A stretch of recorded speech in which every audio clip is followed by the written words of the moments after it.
আচ্ছা, বলো আগের দিনের থেকে কোনো অসুবিধা আছে আগের দিনের ক্লাসে?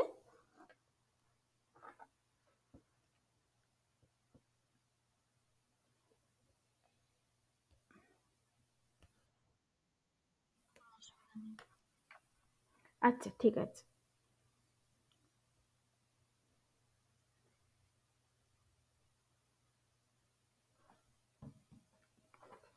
আচ্ছা, তাহলে আগের দিন যা হয়েছিল,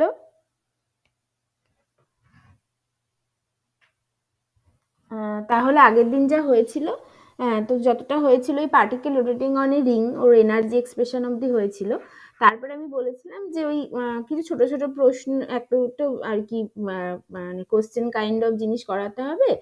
আর তারপরে তার থেকে ওই বেসিক্যালি এই সিস্টেমটা কেন পড়লাম, এই সিস্টেমের অ্যাপ্লিকেশনটা কোথায় সেইটা পড়বো, তারপরে সেখান থেকে আমরা রিজিড রোটারে যাব, সেইটা। আচ্ছা, ঠিক আছে। তাহলে তাহলে যেটা দেখেছিলাম যে এনার্জি এক্সপ্রেশন কি এসেছিল, আম, যে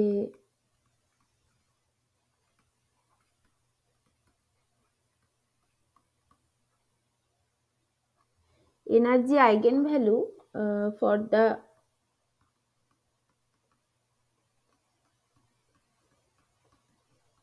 particle rotating on a ring of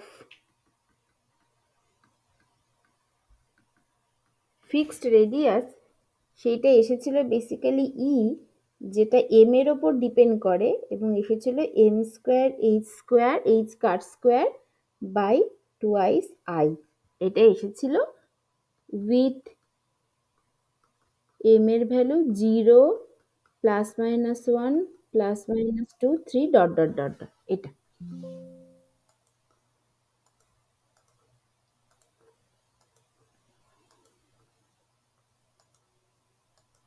এটা এসেছিল। আচ্ছা, এইবার তাহলে এখানে তার মানে দেখে পরিষ্কার, এর আগে আমরা দেখেছি যে এম এর ভ্যালু 0, সেটা কমপ্লিটলি অ্যাকসেপ্টেবল। তাহলে এবার এইখানে যদি এম এর ভ্যালু 0 হয়, যদি এম এর ভ্যালু 0 হয়, if m equals to 0 is allowed, then ওই মিনিমাম পসিবল এনার্জি, যেটাকে আমরা বলি 0 point energy, minimum possible energy, যেটাকে বলি 0 পয়েন্ট এনার্জি, সেটা কত হচ্ছে? ই জিরোটা 0 হচ্ছে, যেটাকে আমরা বলি 0 point energy,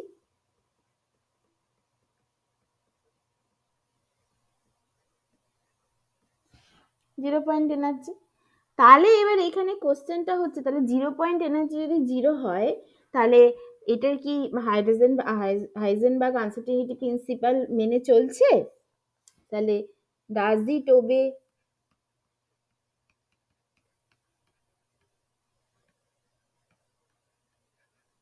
Heisenberg uncertainty principal?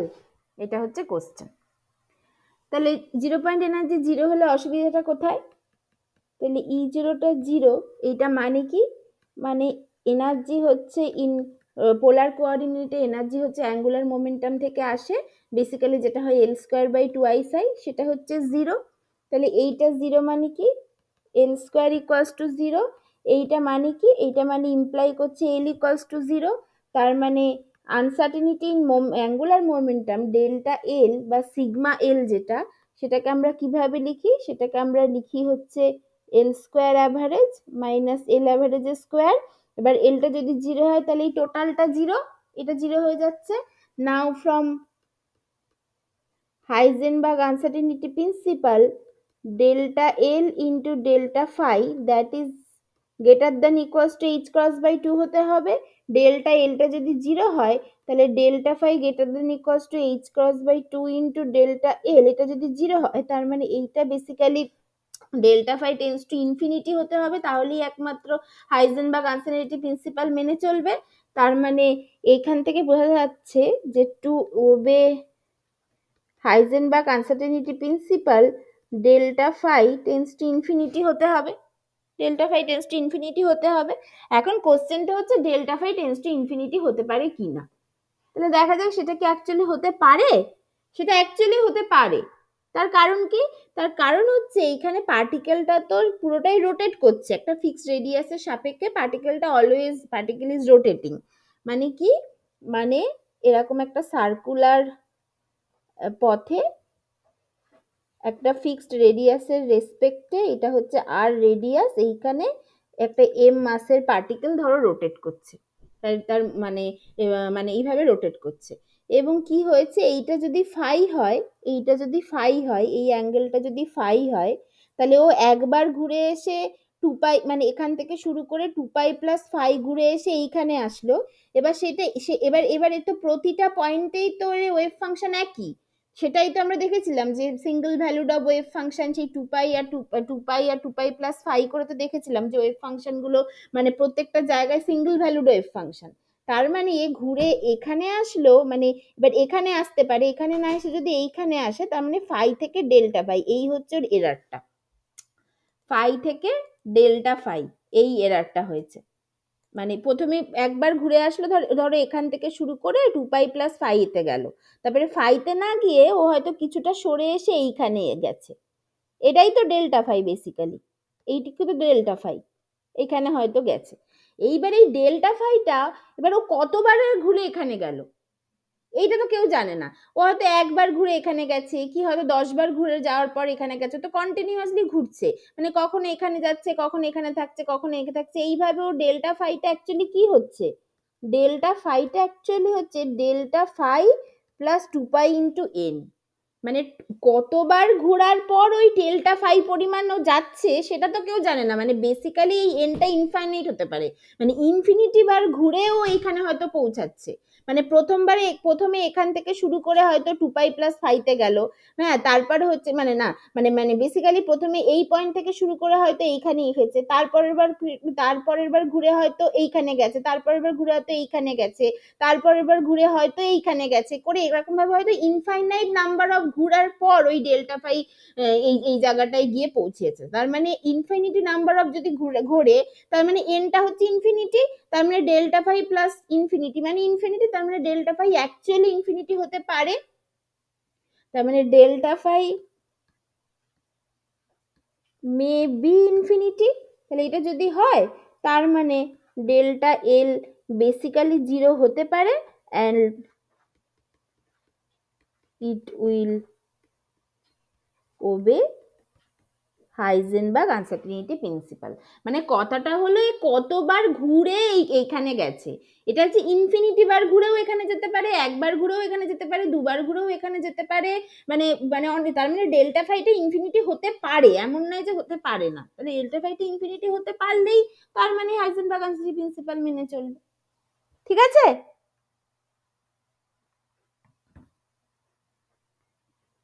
বুঝতে পেরেছো? উইথ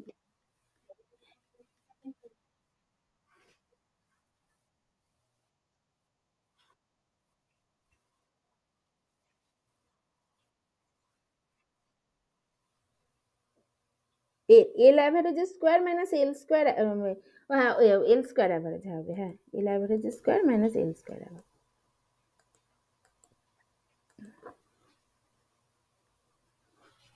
ঠিক আছে, দুজনেই এটা বলছিলে তো? হুম, ঠিক আছে, এটা বুঝেছো তো? আচ্ছা, তাহলে এইটা একটা হলো। আচ্ছা, এরপর ডিজেনারেসি কি করে আসছে, ডিজেনারেসি কি করে আসছে সেটা তো বোঝাই যাচ্ছে। মানে ধরো তাহলে আবার একই রকম ভাবে এনার্জি থেকে কি হচ্ছে, এনার্জি হচ্ছে basically M square H square by 2 I, এটা হচ্ছে এনার্জি। বাট ওয়েভ ফাংশনটা কি, সাই এম ফাই যেটা, সেটা হচ্ছে 1/√2 পাই আই এম ফাই, এইটা এটা হচ্ছে ওয়েভ ফাংশন। তার মানে, হ্যাঁ বলো।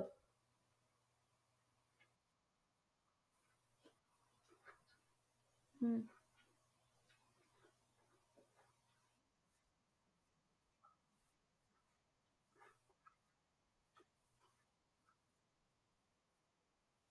দাঁড়াও দাঁড়াও আমি বলছি।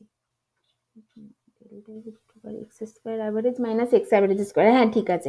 মানে আমি এইখানে হয়তো এটা আমি হয়তো উল্টে লিখে ফেলেছি তাড়াহুড়োতে, মানে যেটা হয় আর কি স্ট্যান্ডার্ড ডেভিয়েশনের, sorry, x square average minus x অ্যাভারেজের স্কোয়ার, মানে l square average minus l অ্যাভারেজের স্কোয়ার। হ্যাঁ ঠিক আছে, এবার ঠিক আছে। হ্যাঁ মানে এলটা জিরো হওয়ার জন্যই স্ট্যান্ডার্ড ডেভিয়েশনটা জিরো হচ্ছে, এটা বুঝেছো তো? কারণ এলটা যদি জিরো হয়, যে কোনো অ্যাভারেজ করি যাই স্কোয়ার নিই যাইনি সেটা জিরো হবে। ঠিক আছে তো?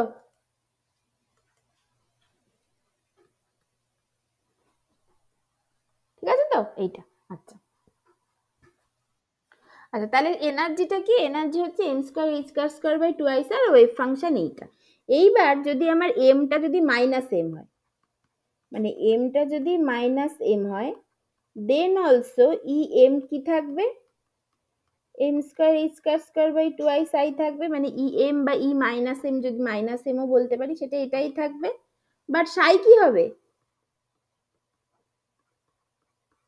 সাই মাইনাস এম ফাই যদি বলি, 1/√2 pi into E to the power minus I M phi হবে। তার মানে কি, মানে আমি বলতে চাইছি যদি এমটা যখন জিরো, তখন ই জিরোটা জিরো, তখন সাই জিরো ফাই যেটা সেটা 1/√2 পাই এটা হবে। তারপরে যখন এমটা প্লাস ওয়ান, তখন ই ওয়ানটা হচ্ছে h square by two I psi, তখন সাই প্লাস ওয়ান ফাইটা হচ্ছে 1/√2 pi into E to the power i phi. আর এমটা যদি মাইনাস ওয়ান হয়, তাহলে ই মাইনাস ওয়ান কি হবে? H square by two I psi, তখন সাই মাইনাস ওয়ান হবে 1/√2 pi e to the power minus i phi. তার মানে কি হলো, মানে এইখানে তো আর কিছু সম্ভব না, এখানে এম এর একটাই ভ্যালু জিরো। ঠিক আছে, তার মানে এইটাকে কি বলে? এইটাকে বলে হচ্ছে গ্রাউন্ড স্টেট, এটাকে গ্রাউন্ড স্টেট বলে। আচ্ছা এইখানে কি হলো? এইখানে কি হলো এই দুটোতে? E plus one equals to e minus 1, e plus 1 equals to e minus 1, but psi plus 1 phi not equals to psi minus 1 phi। এটা হলো তো? মানে এইখানে আর এই ফাই গুলো না লিখলেও হয়, বাট ঠিক আছে, psi plus 1 not equals to psi minus 1, but energies are equal। Similarly একই রকম ভাবে যদি m যখন প্লাস টু, তখন ই টু হবে 4h square by two I psi, but psi two হবে 1/√2 pi into E to the power two I phi. আবার যখন এমটা হচ্ছে মাইনাস টু, তখন ই মাইনাস টু হবে 4h square by two I psi, but psi minus two হচ্ছে 1/√পাই into E to the power minus two I phi, যেটা মানে বোঝাচ্ছে যে e plus two equals to e minus two, but psi plus two not equals to psi minus two. তাই তো?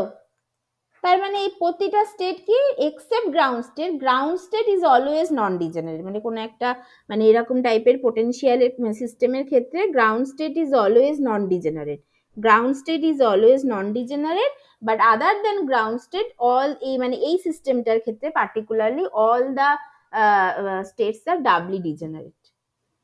ঠিক আছে, তাহলে এনার্জি লেভেলগুলো কেমন হবে? except ground state there are two linearly independent functions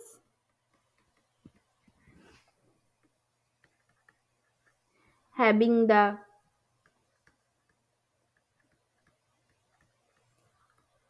same energy, having the same energy, তার মানে these states are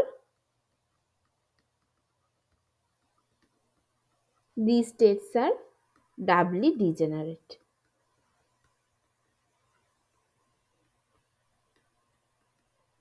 doubly degenerate ground state ছাড়া সব স্টেট ডাবলি ডিজেনারেট। তাহলে সেই কেমন দেখতে এনার্জি স্টেটগুলোকে?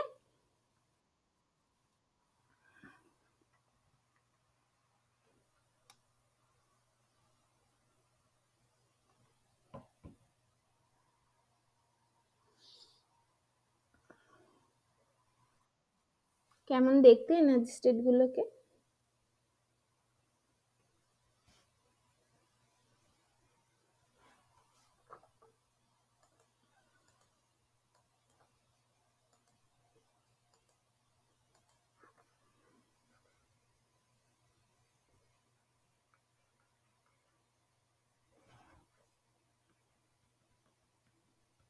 ই জিরো, এটা হচ্ছে জিরো, যার জন্য এমটা জিরো। এখানে একটাই স্টেট, এটার কোনো ডিজেনারেসি নেই।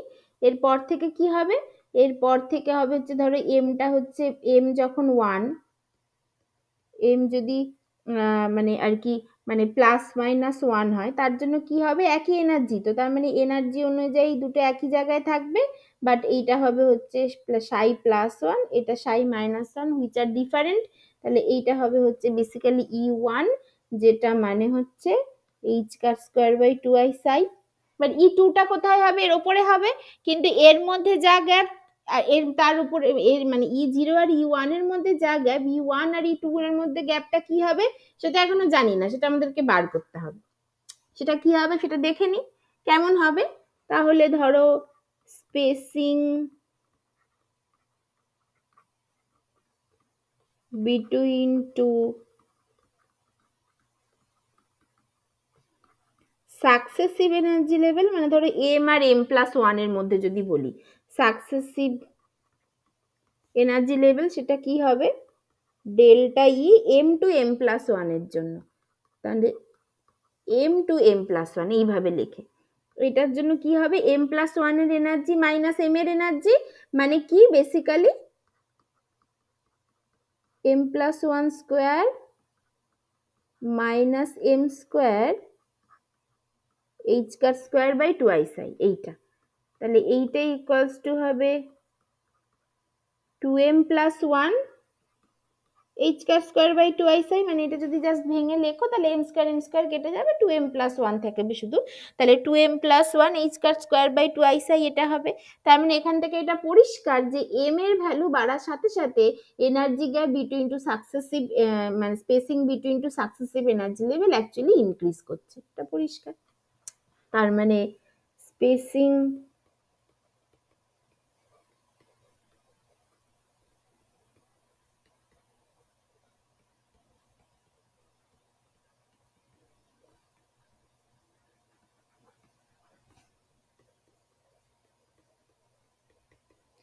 energy level increase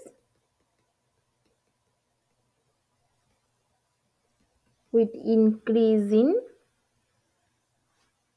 এটাকে যদি রোটেশনাল কোয়ান্টাম নাম্বার, বা এটাকে মানে এটাকে এখন কোয়ান্টাম নাম্বারই বলছি, just with increase in quantum number M, এটা হচ্ছে। তার মানে জিরো আর ওয়ান এর মধ্যে যা গ্যাপ হয়েছে, ওয়ান আর টু এর মধ্যে আরো বেশি গ্যাপ হবে। ধরো গ্যাপটা জাস্ট একটু বেশি রেখে এরকম ভাবে দুটো এনার্জি লেভেল হবে, এটাও ডাবলি ডিজেনারেট হবে প্লাস মাইনাস টু, তারপরেটা আরো একটু হবে, এটাও ডাবলি ডিজেনারেট হবে plus minus three and so on, এটা হবে। ঠিক আছে, তাহলে এর ভ্যালুটা হচ্ছে ই টু, যেটা হচ্ছে four H car square by two I psi, এটা হচ্ছে E three nine H car square by two I psi and so on. ঠিক আছে, এইটা এরকম দেখতে হবে এর এনার্জি লেভেলগুলো। আচ্ছা, এইবার কথা হচ্ছে তাহলে এই সিস্টেমটা আমি পড়বো কেন, পড়লাম কেন, এর অ্যাপ্লিকেশন কোথায়? তাহলে অ্যাপ্লিকেশনটা দেখা যাক, অ্যাপ্লিকেশন কোথায়। তাহলে অ্যাপ্লিকেশন হচ্ছে বেসিক্যালি এইরকম সিস্টেমকে ওই বেনজিন বা হচ্ছে যে কোনো অ্যারোমেটিক রিং বা যে কোনো কনজুগেটেড সাইক্লিক রিং যেগুলো হয় না, সেই রিং এর যদি পাই ইলেকট্রনগুলোকে এক একটা ফ্রি পাই ইলেকট্রনগুলোকে যদি এক একটা ফ্রি পার্টিকেল হিসাবে মনে করো, তাহলে ওই সিস্টেমগুলোর জন্য ল্যামডা ম্যাক্স মানে ওই সিস্টেমগুলো কোন ওয়েভলেন্থে অ্যাবজর্ব করে ওই সিস্টেমগুলোর স্পেকট্রোস্কোপি বোঝার জন্য এই টাইপ অফ মডেল সিস্টেমকে ইউজ করা হয়, যেটাকে বলা হয় free electron molecular orbital theory. এইটা হচ্ছে এর অ্যাপ্লিকেশন। মানে কি বলছি,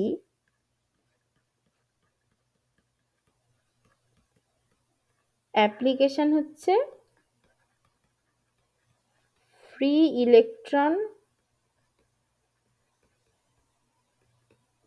মলিকুলার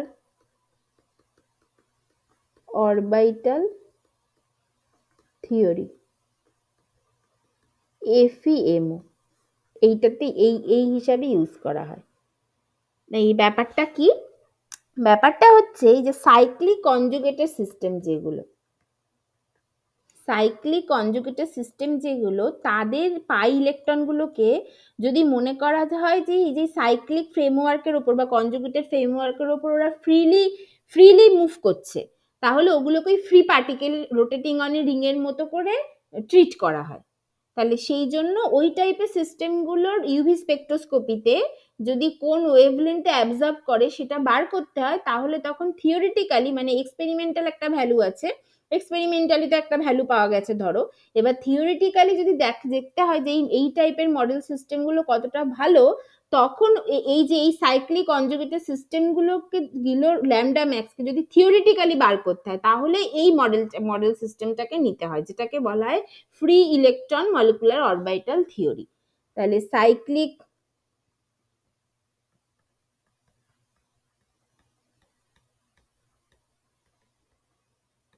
কনজুগেটেড সিস্টেম যেগুলো, যেমন ধরো এই যদি মানে আমি 3 মেম্বার থেকে শুরু করি, তাহলে 3 মেম্বারে মানে হতে গেলে স্টেবল হতে গেলে এখানে একটা চার্জ থাকতে হবে প্লাস আর মাইনাস, বা 4 মেম্বারে হচ্ছে এরকম এরকম সাইক্লিক বিউটাডাইন টাইপের, বা হচ্ছে গিয়ে তোমার বেনজিন যেটা হতে পারে, বা 5 মেম্বার রিং হতে পারে, মানে যে কোনো অ্যারোমেটিক রিং আর কি, মানে এই যে এরকম ভাবে এরকম বেনজিন হতে পারে অর এটসেট্রা, এটা আবার রেজোনেন্সে থাকে, মানে যেখানে কনজুগেটেড সাইক্লিক পলিইন গুলো যাদের মধ্যে আর কি বেসিক্যালি ওই মানে পাই ইলেকট্রন আছে যারা ফ্রিলি মুভ করছে বলে ধরে নেওয়া হয়। তাহলে এই delocalised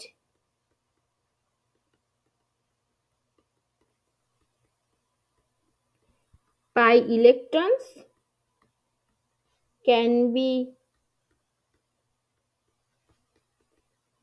assumed to be free particle, can be assumed to be free particle, এইটা একটা। আর এবং সেক্ষেত্রে মাস অফ দ্য পার্টিকেল কি হবে তাহলে, মাস অফ দ্য পার্টিকেল কি হবে, ইলেকট্রনের মাস, যেটা হচ্ছে 9.11 ইন্টু 10⁻⁻31 কেজি। কেন বললাম ইলেকট্রনের মাস, আমি হঠাৎ করে এটা কেন বলতে চাইলাম, কারণ আমি যদি তাহলে মানে এই সিস্টেমটার এনার্জি বার করতে চাই, কিভাবে বার করব, তাহলে এই সিস্টেমটাকে একটা এই টাইপের একটা মডেল সিস্টেম হিসেবে কনসিডার করে, যেটা আমি বলছি, তাহলে আমার এই মডেল সিস্টেমের যে এনার্জিটা হয় সেইটা সেই এক্সপ্রেশনটা কাজে লাগাতে হবে। তাহলে সেইখানে আমার লাগবে হচ্ছে মোমেন্ট অফ ইনার্শিয়া, কারণ M square H square by 2i I, তো যেখানে আইটা হচ্ছে মোমেন্ট অফ ইনার্শিয়া, তাহলে মোমেন্ট অফ ইনার্শিয়া মানে কি, মানে এম ইন্টু আর স্কোয়ার, তাই তো। এবার তাহলে আমার ওখানে এম মানে পার্টিকেলের মাসটা লাগবে, আর আরটাও লাগবে, আরটা আমি কি করে বার করব, তাহলে দেখা যাক আরটা কি করে বার করব, যে আমরা জানি আগেন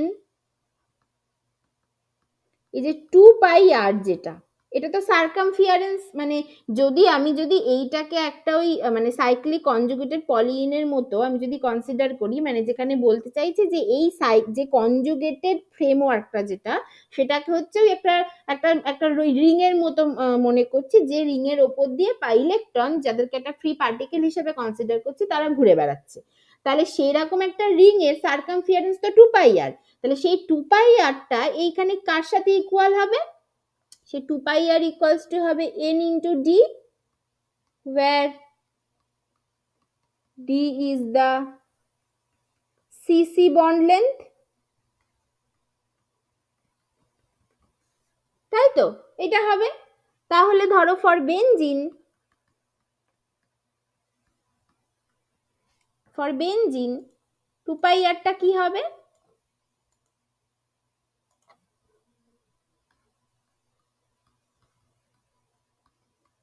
ফর বেনজিন 2πr হচ্ছে 6 ইন্টু ডি হবে। ডি কত? বেনজিনের ক্ষেত্রে সিসি বন্ড লেন্থ মোটামুটি কত হয়? 1.39 অ্যাংস্ট্রম। এটা হবে এটা। তাহলে এইখান থেকে অর আরটা বার করতে পারবো। 6 ইন্টু 1.39 বাই 2π অ্যাংস্ট্রম, এটা হবে আর এর ভ্যালু। ঠিক আছে, যখন আর এর ভ্যালু পেয়ে যাব, দেন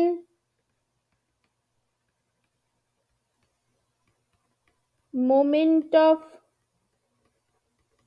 ইনার্শিয়া I ইকুয়ালস টু হবে m ইন্টু আর স্কোয়ার, এইটা পেয়ে যাব, m ইন্টু আর স্কোয়ার এইটা পেয়ে যাব। ঠিক আছে, পেয়ে গেলাম। তাহলে আমি প্রতিটা স্টেটের এনার্জি পেয়ে যাব। আচ্ছা, এবার বেনজিনের জন্য আমার ইলেকট্রনগুলো থাকবে কি করে? এনার্জি স্টেট অনুযায়ী যদি ইলেকট্রন ডিস্ট্রিবিউশন আমি লিখি, তাহলে আমার এনার্জিগুলো থাকবে কি করে বেনজিনের জন্য?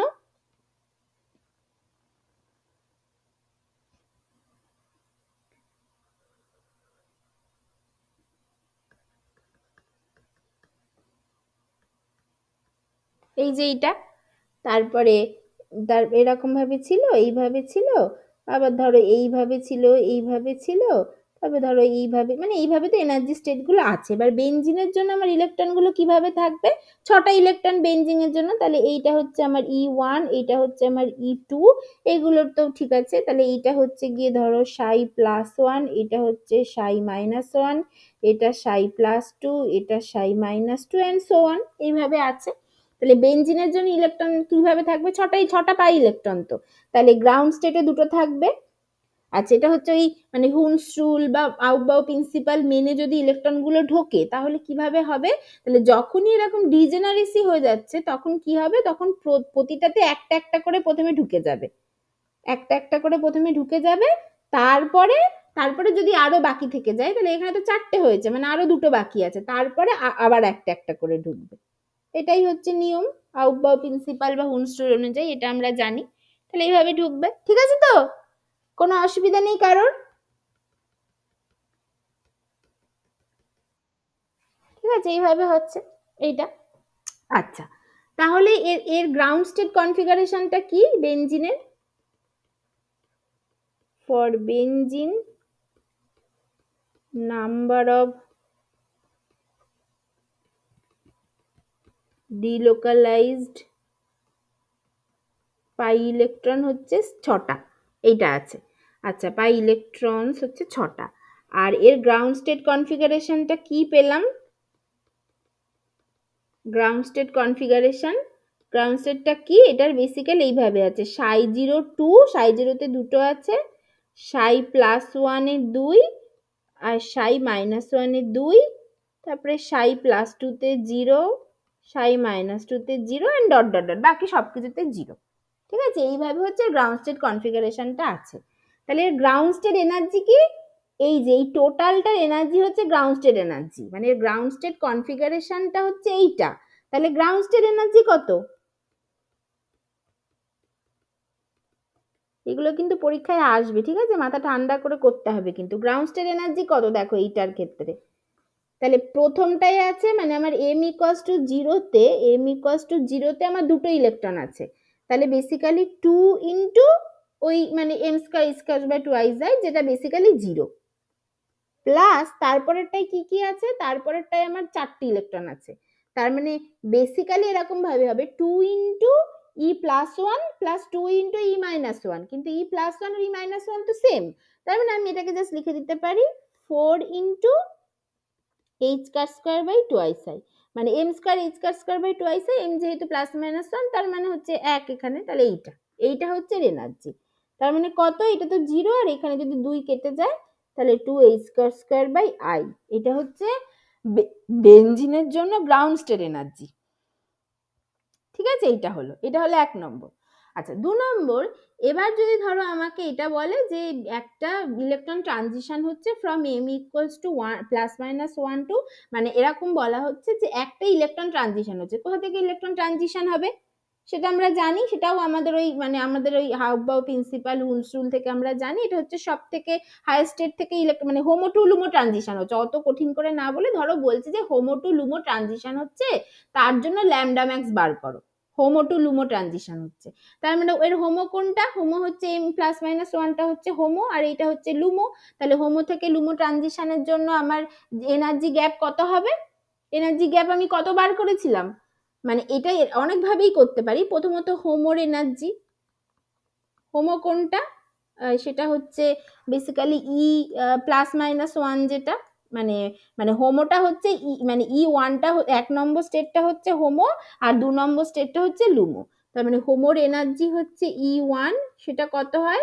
সেটা হয় হচ্ছে h²² এইটা হয়, কারণ এখানে তো এমটা হচ্ছে 1, ওই প্লাস মাইনাস 1 বা 1 যা খুশি বলতে পারি। হ্যাঁ, ধরো আমি এখানে প্লাস মাইনাস 1ই বললাম। এটা হচ্ছে হোমো। আর লুমো কোনটা? লুমো হচ্ছে E+-2টা, সেটা কত? সেটা হবে হচ্ছে 4h²² তার এনার্জি। তাহলে হোমো লুমো এনার্জি গ্যাপ কি হবে? ডেল্টা ই হোমো লুমো, সেটা কি হবে? 4h²² মাইনাস h²² সেটা মানে হচ্ছে 3h²² এটা হচ্ছে হোমো লুমো গ্যাপ। এইটা কার সাথে সমান হবে? এটা এইচ নিউ বা এইচ সি বাই ল্যামডার সাথে সমান হবে। তাহলে যদি বলি যে if lambda max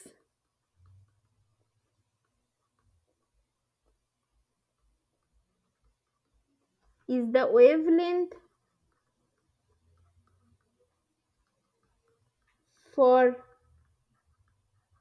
lowest energy transition, then hc by lambda max এটা equals to 3h²² মানে এইটা ইকুয়ালস টু তো বলতে পারি এইচ নিউ। মানে এইচ নিউ যদি মানে মানে মানে বেসিক্যালি এইচ নিউ, এবার এইচ নিউ মানে তো এইচ সি বাই ল্যামডা।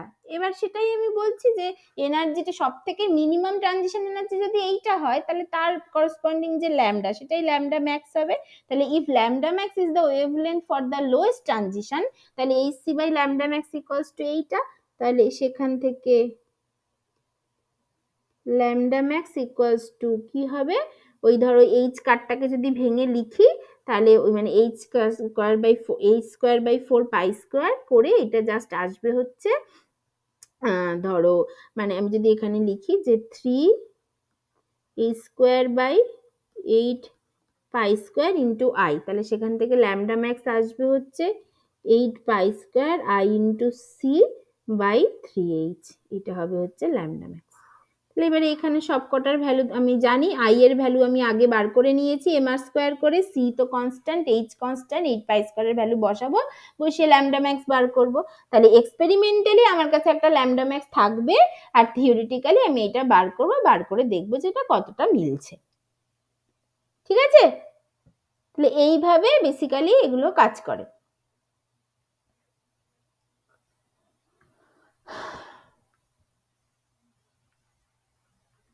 ঠিক আছে, বুঝেছো?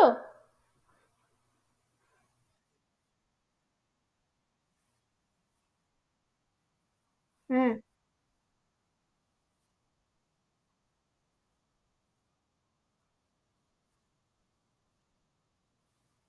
না না, +2 - 2 তো আর কিছু হবে না, এইটা তো আমি না লিখলেও পারতাম। +2 - 2 তো নেই, আরো করতে পারি, মানে এখানে এনার্জি স্টেট গুলো তো সবই আছে তাই না, কিন্তু কথাটা হচ্ছে তোমার এতে ইলেকট্রন আছে কিনা। এখানে E3 আছে, তারপরে E4 আছে, E5 আছে, এনার্জি স্টেট গুলো তো আছে, বাট যদি সেখানে ইলেকট্রন না থাকে তাহলে তো সেগুলো কোনো কাজের না। এবার যদি তোমার ট্রানজিশন হয়, এবার ধরো তোমাকে কেউ বললো হোমো টু লুমো +1 এ ট্রানজিশন হচ্ছে, মানে কি, মানে E1 থেকে E3 তে ট্রানজিশন হচ্ছে, তাহলে তোমাকে তখন এনার্জি গ্যাপ বার করতে হবে E3 - E1। E3 এর এনার্জি হচ্ছে 9h²/2i মাইনাস h²/2i। না না, যদি তোমাকে কেউ বলে হোমো থেকে লুমো +1 এ ট্রানজিশন হচ্ছে, তাহলে মানে এনার্জি লেভেল গুলো তো এখানে সবই আছে, কিন্তু কথাটা হচ্ছে ইলেকট্রন সেখানে আছে কি নেই। এবার বেনজিন যখন গ্রাউন্ড স্টেটে আছে তখন 6টা ইলেকট্রন, তাহলে সব থেকে মোস্ট স্টেবল কনফিগারেশন কি হতে পারে? এইটাই হতে পারে, তাই তো? এটাই হতে পারে। তাহলে এর এনার্জি হচ্ছে এইটা। তখন সেক্ষেত্রে গ্রাউন্ড স্টেটে ইলেকট্রনিক কনফিগারেশন যদি কেউ লিখতে বলে, তোমাকে এই সমস্ত লিখতে হবে না, তুমি জাস্ট এইটুকু লিখলেই হবে। যেখানে ইলেকট্রন নেই সেগুলো নিয়ে ভাবতে হবে না, এইটুকু হচ্ছে তোমার গ্রাউন্ড স্টেট কনফিগারেশন। এবার যদি তার এনার্জি বার করতে বলে, তখন এনার্জি কি করে হবে? যত যেভাবে ইলেকট্রন গুলো আছে সেইভাবে ততগুলো ইলেকট্রন জাস্ট গুণ হয়ে গিয়ে এইটা হবে। এটা একটা হলো। এবার যদি বলে ইলেকট্রনিক ট্রানজিশন হচ্ছে, না কোথা থেকে হচ্ছে? ধরো হোমোলুমো বলে দিয়েছে, হোমোলুমো। হোমোলুমো ট্রানজিশন মানে হোমোটা তো এইটা, এম প্লাস মাইনাস ওয়ানটা হচ্ছে হোমো। এবার হোমো যদি এইটা হয়, এইটা হচ্ছে হোমো আর এইটা হচ্ছে লুমো, এম প্লাস মাইনাস টুটা, সেইটা আমি দেখালাম এইটা, ঠিক আছে, এটাতে কোনো অসুবিধা নেই। লুমোর এনার্জি 4h² হোমোর এনার্জি h²/2, তাহলে গ্যাপ হবে হচ্ছে দুটোর মাইনাস, তাহলে 3h²/2, এইটা কার সাথে সমান হবে? এইচ নিউর সাথে। এইচ নিউটাই হচ্ছে hc/ল্যামডা, তাহলে সেখান থেকে আমি ল্যামডা পাবো, সেটাকেই আমি ল্যামডা ম্যাক্স বলছি, ঠিক আছে? এইটা হলো। এবার কেউ বলে দিল ধরো হোমো থেকে লুমো প্লাস ওয়ানে ট্রানজিশন হচ্ছে, বা বললো হোমো থেকে লুমো প্লাস টুতে ট্রানজিশন হচ্ছে, তখন তো সেই ভাবে তো এই এই এই এই এই এই একটা এনার্জি চেঞ্জ হতে থাকবে। হোমো থেকে লুমো প্লাস ওয়ান বললে ওটা কত নম্বর স্টেটটা হবে? হোমো যদি এম প্লাস ওয়ান হয়, এটা যদি হোমো হয়, তাহলে লুমো প্লাস ওয়ান 3 হবে, লুমো প্লাস টু 4 হবে, লুমো প্লাস 3 5 হবে, অ্যান্ড সো অন। তাহলে সেইভাবে এনার্জি চেঞ্জ হবে, ঠিক আছে? বুঝতে পেরেছো তো সবাই?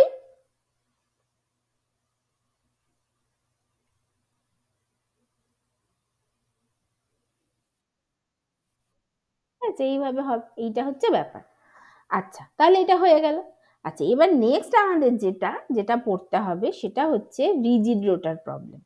রিজিড রোটার, তাহলে particle rotating on a ring, এইটা পড়া হয়ে গেল, বা রোটেটিং অন এ সারফেস, মানে এই সরি এটা সারফেস ছিল না, এটা তো rotating on a ring of fixed radius, এইটা পড়া হয়ে গেল। এইবার আমাদের যেটা পড়তে হবে নেক্সট প্রবলেম, যেটা নেক্সট মডেল সিস্টেম যেটা, সেটা হচ্ছে রিজিড রোটার, বা সেটাকে অনেকভাবে বলা যায় যে এ free particle rotating on the surface of sphere, surface of A sphere of fixed radius, এইটা বলা যায়। বা মেনলি রিজিড রোটার, রিজিড রোটার কথাটার মানে কি? মানে যেখানে রেডিয়াসটা ফিক্সড আছে, মানে পার্টিকেলটা রোটেশনের সময় রেডিয়াসটার কোনো চেঞ্জ হচ্ছে না। যদিও আমরা পরে দেখবো এটা ভুল, এইটা হয় না, রেডিয়াসটা চেঞ্জ হয়, বাট সেটা আমি বলছি একে একে। তো এখন আমরা যেটা পড়বো সেটা হচ্ছে রিজিড রোটার প্রবলেম। তাহলে নেক্সট যেটা আমাদের পড়তে হবে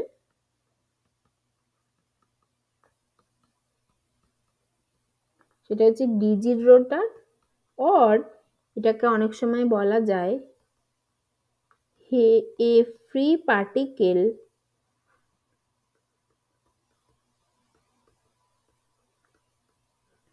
rotating on the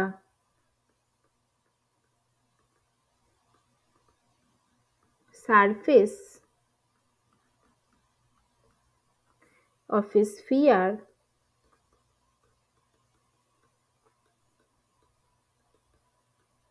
of fixed radius, এইটা।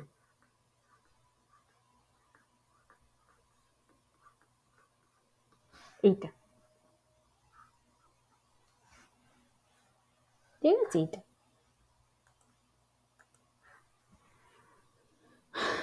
এটা পড়বো।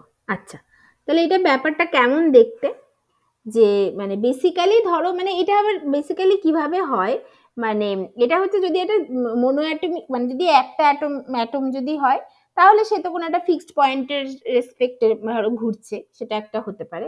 অথবা হতে পারে একটা ডাইঅ্যাটমিক মলিকুল। একটা ডাইঅ্যাটমিক মলিকুল যদি থাকে, তাহলে সেক্ষেত্রে যেটা হয়, এটা ডাইঅ্যাটমিক মলিকুল যদি থাকে, তাহলে তখন সে সেন্টার অফ মাসের রেসপেক্টে ঘোরে। মানে কি? মানে ডাইঅ্যাটমিক মলিকুলকে যেটা করা হয়, দুটো অ্যাটম থাকলে মানে বেসিক্যালি টু পার্টিকেল প্রবলেমকে এফেক্টিভলি ওয়ান পার্টিকেল প্রবলেমে কনভার্ট করে নেওয়া হয়। মানে এইখানে এই ব্যাপারটা, এটা বেসিক্যালি এখান থেকে রোটেশনাল স্পেকট্রোস্কোপি আসে, এবং রোটেশনাল স্পেকট্রোস্কোপি বা রোটেশনাল মোশন আমাদের মেনলি দরকার হয় ডাইঅ্যাটমিক মলিকুলের ক্ষেত্রে। তার মানে rotational motion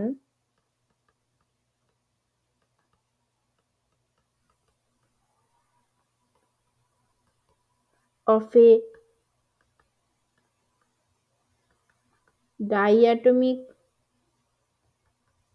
molecule can be modeled by rigid rotor problem. এটা আচ্ছা, মানে বেসিক্যালি রিজিড রোটার মানে কি বলতে চাইছে, বলছে যে এইরকম একটা ধরো, মানে এরকম ধরো এইভাবে একটা মানে সার্কুলার মোশনে একটা পার্টিকেল ঘুরছে, মানে পার্টিকেল মানে এটা এফেক্টিভলি ওয়ান পার্টিকেল প্রবলেমে যখন কনভার্ট করা হয় সেগুলো সবই বলছি, যেখানে এর রেডিয়াসটা ফিক্সড রেখে দিচ্ছি, সেই জন্য এটাকে বলা হচ্ছে রিজিড। বাট এটা অ্যাকচুয়ালি হয় না, মানে যেই পার্টিকেলটা ধরো যদি একটা ধরো একটা মাস, একটা মানে কোনো একটা মাসের পার্টিকেল, সে যদি এরকম কন্টিনিউয়াসলি ঘুরতে থাকে এবং ফ্রি পার্টিকেল যেখানে কোনো মোশন নেই, মানে যেখানে কোনো পোটেনশিয়াল নেই, এটা কমপ্লিটলি ঘুরছে, তাহলে এখানে তো মানে এটা এটা যদি স্টেবল হয়ে ঘুরতে হয়, তাহলে যেমন এর দিকে যেমন একটা সেন্ট্রিফিউগাল ফোর্স আছে, তেমন তো উল্টো দিকে একটা ফোর্স কাজ করবে।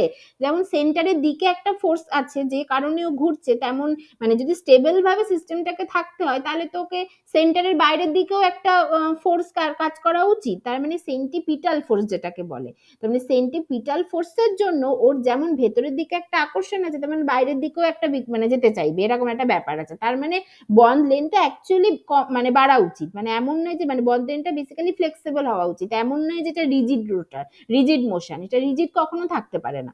এটা অ্যাকচুয়ালি বন্ড লেন্থটা বাড়বে, যেহেতু বাইরের দিকে একটা ফোর্স আছে to get a stable system.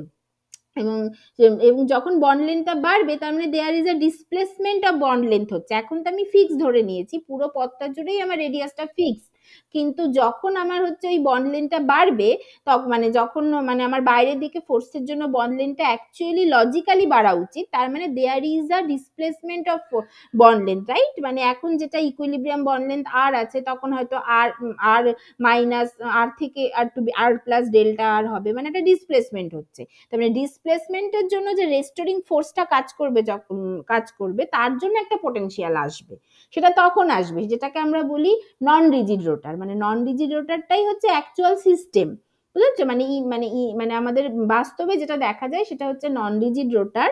হ্যাঁ, যেটা হচ্ছে কি বেসিক্যালি ওই মানে এই পোটেনশিয়ালটার জন্য আর কি, তখন যে কারণে এটা পোটেনশিয়াল পাওয়া যাবে সেক্ষেত্রে নন রিজিড রোটারের ক্ষেত্রে। বাট আপাতত আমরা রিজিড রোটার পড়বো, কিন্তু পরে দেখবো যে ডাইঅ্যাটমিক মলিকুলের ক্ষেত্রে রিজিড রোটারটাই কাজ করে যায়, মানে আমরা যে কারণে এটা পড়তে চাইছি, মানে সেই যে অ্যাপ্লিকেশনের জন্য সেই অ্যাপ্লিকেশনটা কাজ করে যায়। বাট সব সিস্টেম বাট বেশিরভাগ সিস্টেমের ক্ষেত্রেই কাজ করে না, তখনই আমাদের এই নন রিজিডিটিটা আনতে হয়, যেটা আমরা পড়বো মলিকুলার স্পেকট্রোস্কোপিতে। ঠিক আছে, তো এইটা হচ্ছে ব্যাপার। বাট আপাতত আমাদেরকে রিজিড রোটার সিস্টেমটা পড়তে হবে। তাহলে দেখা যাক আমরা রিজিড রোটারের ডাইঅ্যাটমিক মলিকুলকে অ্যাজ এ রিজিড রোটার কি বলতে চাই। হ্যাঁ,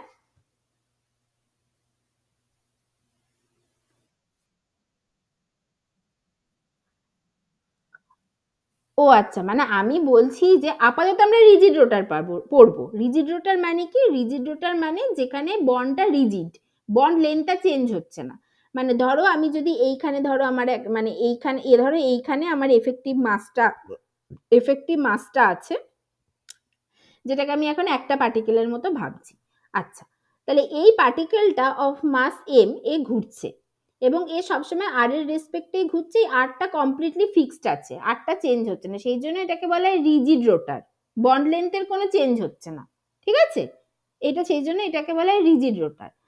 বাট অ্যাকচুয়ালি দেখা যায় যে সেটা হওয়া তো উচিত না, কারণ দেখো পার্টিকেলটা তো ঘুরছে, তার মানে পার্টিকেলের ভেতরের দিকে একটা ফোর্স আছে, যেটাকে আমি ধরো বলছি কুলাম ফোর্স আছে, যদি মানে কুলাম ফোর্স আছে বা সেন্ট্রিফিউগাল ফোর্স আছে, যেটা কেন্দ্রের দিকে কাজ করছে। ঠিক আছে, এই পার্টিকেলটা ঘুরছে মানে তো একটা সেন্ট্রিফিউগাল ফোর্স আছে যেটা কেন্দ্রের দিকে কাজ করছে। তাহলে সেন্ট্রিফিউগাল ফোর্স যদি থাকে, তার অপোজিট দিকে তো একটা সেন্ট্রিপিটাল ফোর্সও থাকতে হবে, তা নাহলে সিস্টেমটা স্টেবল হবে কি করে, তাই না? তাহলে এর যেমন সেন্ট্রিফিউগাল ফোর্স যেটা কেন্দ্রের দিকে কাজ করছে, তেমন সেন্ট্রিপিটাল একটা ফোর্স আছে যেটা বাইরের দিকে কাজ করছে।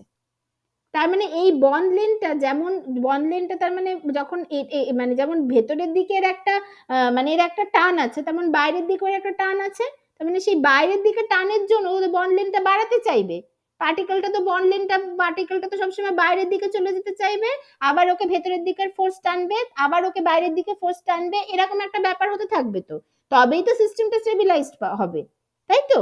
তার মানে বন্ড লেন্থটা বাড়া উচিত।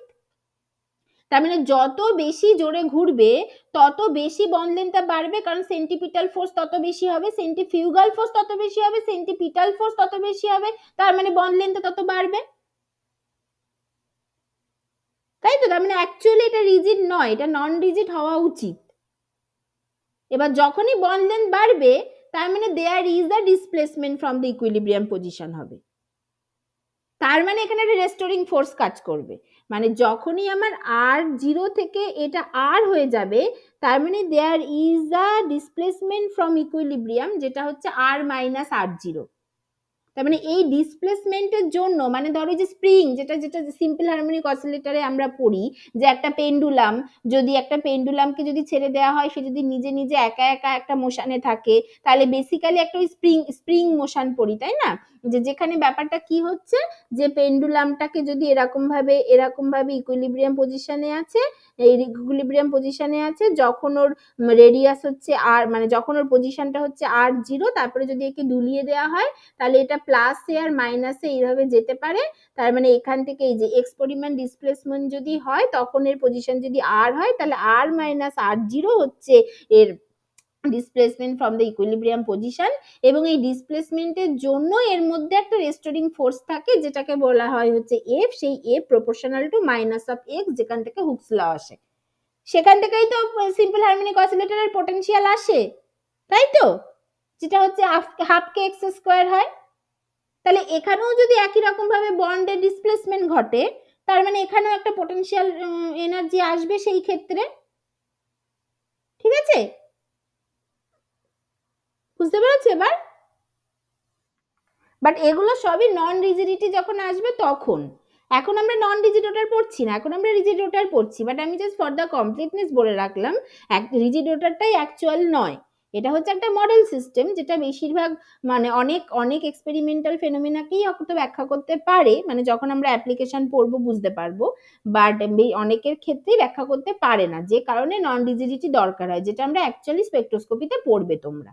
আমি এটা বলে রাখলাম, ঠিক আছে? এটা হচ্ছে ব্যাপার। বাট এখন অত কিছু মনে না রাখলেও হবে, এখন আমরা রিজিড রোটার প্রবলেমই পড়বো, যেখানে বন্ড লেন্থটা ফিক্সড, ঠিক আছে? এটা হচ্ছে ব্যাপার। আচ্ছা, তাহলে ডাইঅ্যাটমিক মলিকুলকে কি করে রিজিড রোটার হিসাবে কনসিডার করা হয় দেখি। তাহলে ডাইঅ্যাটমিক মলিকুল, ধরো আমি বলছি একটা হেটারোনিউক্লিয়ার ডাইঅ্যাটমিক মলিকুল আছে, যে যার হচ্ছে একটা অ্যাটমের মাস হচ্ছে m1 আর একটা অ্যাটমের মাস হচ্ছে m2, এইভাবে। এবং হেটারোনিউক্লিয়ার বলে দুটো আলাদা আলাদা, একটা বড় একটা ছোট, এটা আমি একটা হেভি আর একটা লাইটার। আচ্ছা, এইবার এই দুটোর মধ্যে বন্ড লেন্থ হচ্ছে, এই দুটোর মধ্যে bond length, equilibrium bond length যেটা, সেইটা হচ্ছে আর জিরো। এটা আমি বলে দিচ্ছি, এই দুটোর মধ্যে বন্ড লেন্থ হচ্ছে, ইকুইলিব্রিয়াম বন্ড লেন্থ হচ্ছে আর জিরো, এইটা। আচ্ছা, এবার আমি বলছি এর মোটামুটি এরকম একটা জায়গা থেকে সেন্টার অফ মাস আমি ইন্ট্রোডিউস করছি, এটাকে বলা হয় সেন্টার অফ মাস কোঅর্ডিনেট, এইটাকে বলা হয় সেন্টার অফ মাস পয়েন্ট, এইটা।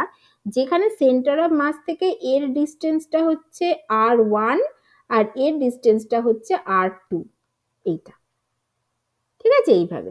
তার মানে কি, তার মানে r0 equals two r1 plus r2, এটাকে আমি 1 নম্বর ইকুয়েশন বললাম, এইটা, ঠিক আছে? r0 ইকুয়ালস টু r1 আর r2, এইটা।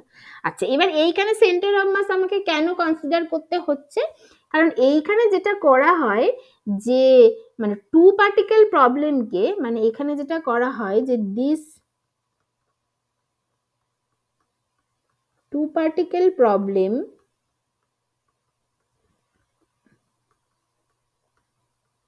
can be reduced to an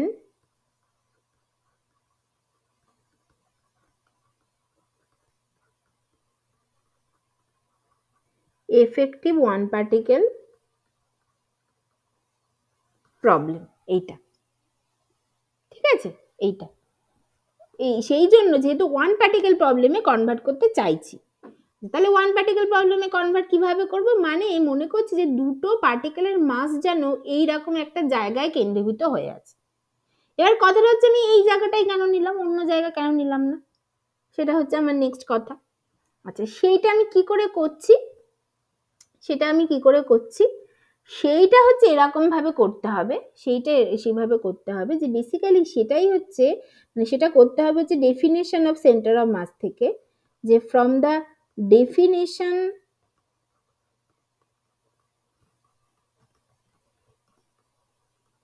of centre of mass, এই এই শর্তে করতে হবে m1r1 ইকুয়ালস টু m2r2, এই শর্তে, এই শর্তে আমাদেরকে বেসিক্যালি সেন্টার অফ মাসটা ঠিক করতে হবে। মানে কি, মানে or m1 by m2, m1 by m2 equals to r2 by r1, এইভাবে। তার মানে কি, মানে মাসটা রেডিয়াসের সাথে ব্যস্তানুপাতিক সম্পর্ক, মানে ইনভার্স রিলেশন, মানে যার মাস বেশি সেন্টার অফ মাসটা তার দিকে হবে, হেভিয়ার অ্যাটমের দিকে হবে, সো দ্যাট এই r1 rটা মানে এর থেকে ডিস্টেন্সটা কম হয়, সো দ্যাট এই রিলেশনটা মেনটেন করতে পারে। এই রিলেশনটা মেনটেন করার জন্যই আমি সেন্টার অফ মাসটাকে হেভিয়ার অ্যাটমের দিকে দিলাম। যদি দুটো একই একই মাসের অ্যাটম যদি হতো, যেমন ধরো হাইড্রোজেন মলিকুল যদি H2 হতো, ক্লোরিন হতো, তাহলে কেউ তাহলে মাঝামাঝি হতো, তাহলে কোনো অসুবিধা নেই, ঠিক আছে, তাহলে মাঝামাঝি হতো, ঠিক আছে। তাহলে এই মানে হেটারো নিউক্লিয়ার ডায়াটমিক মলিকুলের ক্ষেত্রে হেভিয়ার অ্যাটমের দিকে সেন্টার অফ মাসটা হবে। তার কারণ কি, তার কারণ হচ্ছে এই রিলেশনটা মেনটেন করার জন্য। আর যেহেতু এটা রিজিড রোটার, সেই জন্য এই r0টা সবসময় ফিক্সড, এবং সেটা হবে r1 প্লাস r2। আমি এখানে কতগুলো কথা আরো লিখে দিই, হ্যাঁ, যাতে তোমাদের পরে পড়ার সময়, ও আচ্ছা, তাহলে আমি পরের লিঙ্কটা দিচ্ছি, ঠিক আছে।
আচ্ছা, তাহলে এখানে আমি কতগুলো কথা জাস্ট লিখে দিচ্ছি, যেগুলো মুখে বললাম সেগুলো একটু লিখে দিই, যাতে তোমাদের পড়ার সময় অসুবিধা হয়।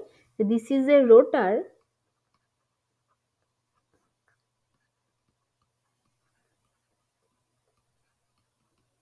whose bond length does not change due to rotation, যে কারণে এটা রিজিড রোটার বলা হচ্ছে। Are the molecule is rotating about the center of mass, where r1 and r2 are the distance of mass points m1 and m2, from the center of mass respectively. আর r0 is the equilibrium bond length. আমি mike on করেছি তো?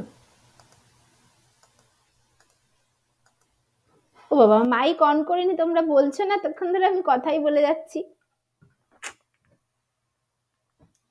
যাই হোক, তাহলে আমি এই কতগুলো কথা আর কি এখানে লিখে দিলাম, যেগুলো মুখে বলেছিলাম সেইগুলোই আমি জাস্ট এখানে লিখে দিলাম। হ্যাঁ, কি বলো? ওহো, এত বাজে না,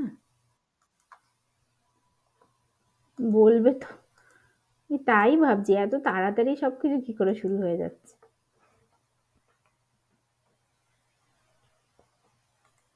সরি সরি, আমি লিখেই যাচ্ছি আর মানে সরি সরি সরি। আচ্ছা ঠিক আছে, তাহলে আমি এই যে এইটুকু জিনিস আমি একটু লিখে দিলাম, ঠিক আছে, যেটা মুখে বলেছিলাম সেগুলো লিখে দিলাম যাতে তোমাদের পড়তে সুবিধা হয় আর কি পরে।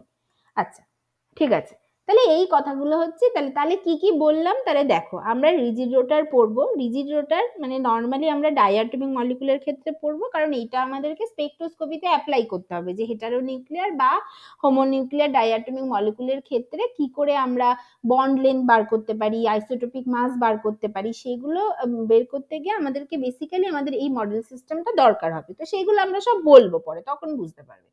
আচ্ছা, এবার হোমোনিউক্লিয়ার ডাইঅ্যাটমিক মলিকুলও পড়তে পারতাম, সেটা না পড়ে আমরা কঠিনটা পড়ছি, যেটা হেটারোনিউক্লিয়ার ডাইঅ্যাটমিক মলিকুল, যেখানে দু রকম মাসের দুটো অ্যাটম আছে, অ্যাটম মিলে দুটো অ্যাটম মিলে একটা মলিকুল তৈরি করেছে, তো যেটা M1 মাস আর M2 মাস। এবার M1 is the heavier, এটা পরিষ্কার যে M1 greater than M2, M1 is the heavier atom, M2 is the lighter atom।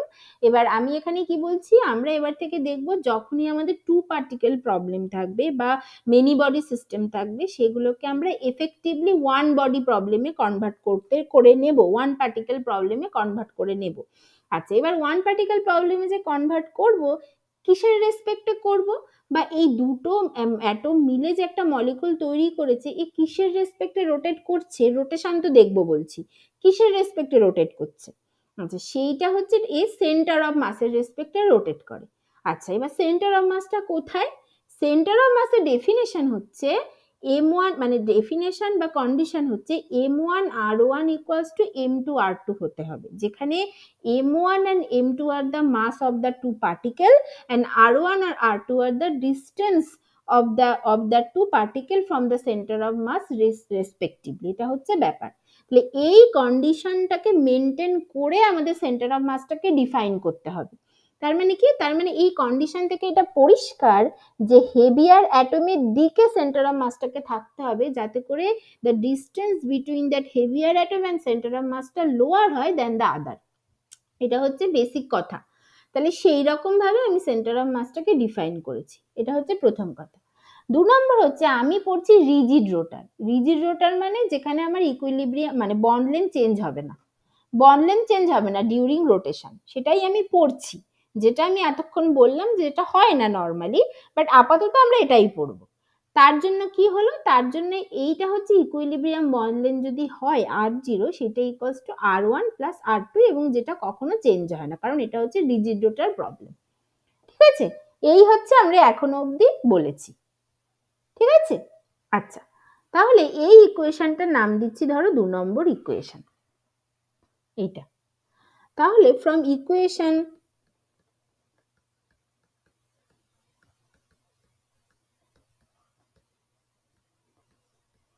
1 and 2 কি পাচ্ছি, M1R1 equals to M2R2, R2 এর জায়গায় কি বসাচ্ছি, R0 minus R1, ঠিক আছে। তাহলে R0 minus R1 এইটা, তাহলে এইটা মানে M2R0 minus M2R1, এইটা হলো। और ওই পাতায় করছি, ঠিক আছে, ওই পাতায় করছি। और এখান থেকে ওই R1 গুলোকে একদিকে নিয়ে চলে এসে M1 M2 into R1 equals to হচ্ছে M2 R0, और এখান থেকে R1 equals to M2 into R0 by m1 plus m2, এইটা m2 into r0 by m1 plus m2, এইটা বেরোলো r1, এইটার নাম দিচ্ছি 3 নম্বর।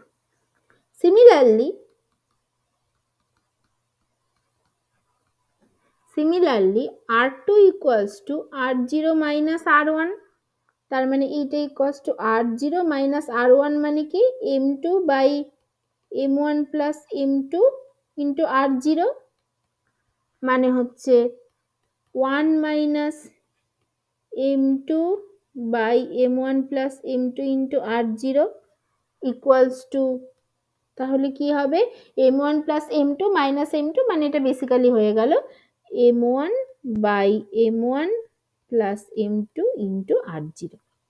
তাহলে r1টা বেরোলো ওইটা আর r2টা বেরোলো এইটা, এইটার নাম ধরো আমি দিলাম 4 নম্বর, এইটা।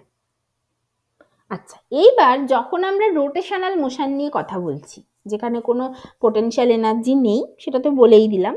তাহলে যেখানে আমরা রোটেশনাল মোশন নিয়ে কথা বলছি, যেখানে টোটাল এনার্জিটাই rotational kinetic energy, rotational kinetic energy কি হয়? রোটেশনাল কাইনেটিক এনার্জি কি হয়? Rotational kinetic energy L square by 2I হয় তো, L স্কয়ার বাই 2I হয় তো। তার মানে আমার এখানে মোমেন্ট অফ ইনার্শিয়াটা ইম্পর্টেন্ট, তার মানে আমার মোমেন্ট অফ ইনার্শিয়াটা বার করতে হবে। তার মানে আমি দেখা যাক মোমেন্ট অফ ইনার্শিয়াটা এবার বার করব। তাহলে when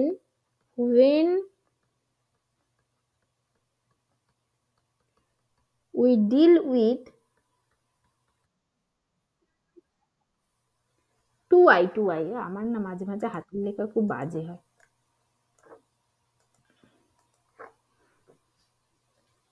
রোটেশনালটা হয় হচ্ছে L স্কয়ার বাই 2I, ঠিক আছে এইটা। তাহলে when we deal with rotational kinetic energy,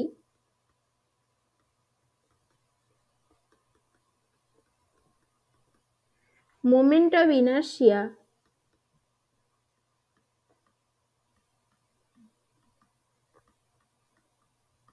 plays a crucial role, কারণ এই যে আমাদের এনার্জি লাগবে।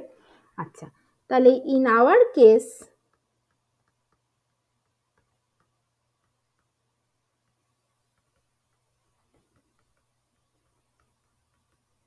moment of inertia কি হবে? I equals to, হ্যাঁ, L টা অ্যাঙ্গুলার মোমেন্টাম, যেখানে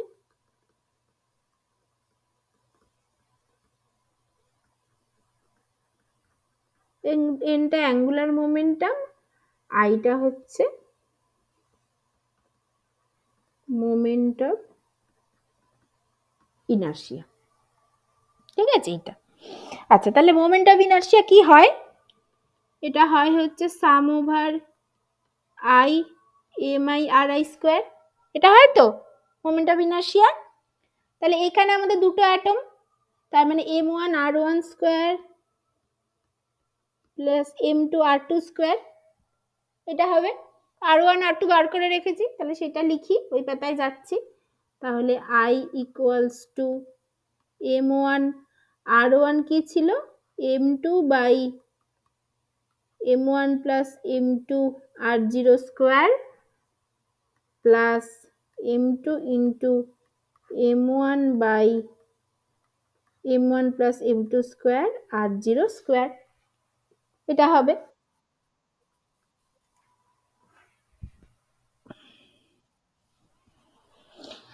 এইটা হবে। তাহলে এইটা ইকুয়ালস টু কি হবে? এগুলো যদি সব স্কোয়ার করি করে টোরে, তাহলে কি আসছে? এটা মোটামুটি সব কিছু করলে এটা আসবে হচ্ছে basically m1 into m2 square by m1 plus m2 তার whole square plus m2 into m1 square by m1 plus m2 তার স্কোয়ার ইন্টু r0 স্কোয়ার, ওটা হচ্ছে। তাহলে এইটা ইকুয়ালস টু কি হবে? এটা ইকুয়ালস টু ওই m1 m2 square plus m2 m1, মানে এটা হয়ে যাবে স্কোয়ার হবে। তারপরে এবার এখান থেকে একটা m1 m2 কমন নিয়ে m1 প্লাস m2 থেকে যাবে, ওটা উপর নিচে কাটাকুটি হয়ে গিয়ে এটা জাস্ট থাকবে হচ্ছে m1 m2 by m1 plus m2, এইটা থাকবে ইন্টু r0 স্কোয়ার। এইটা ইকুয়ালস টু জাস্ট হবে মিউ ইন্টু r0 স্কোয়ার, মানে I equals two mu into r0 square, where this mu equals to m1 m2 by m1 plus m2 is called the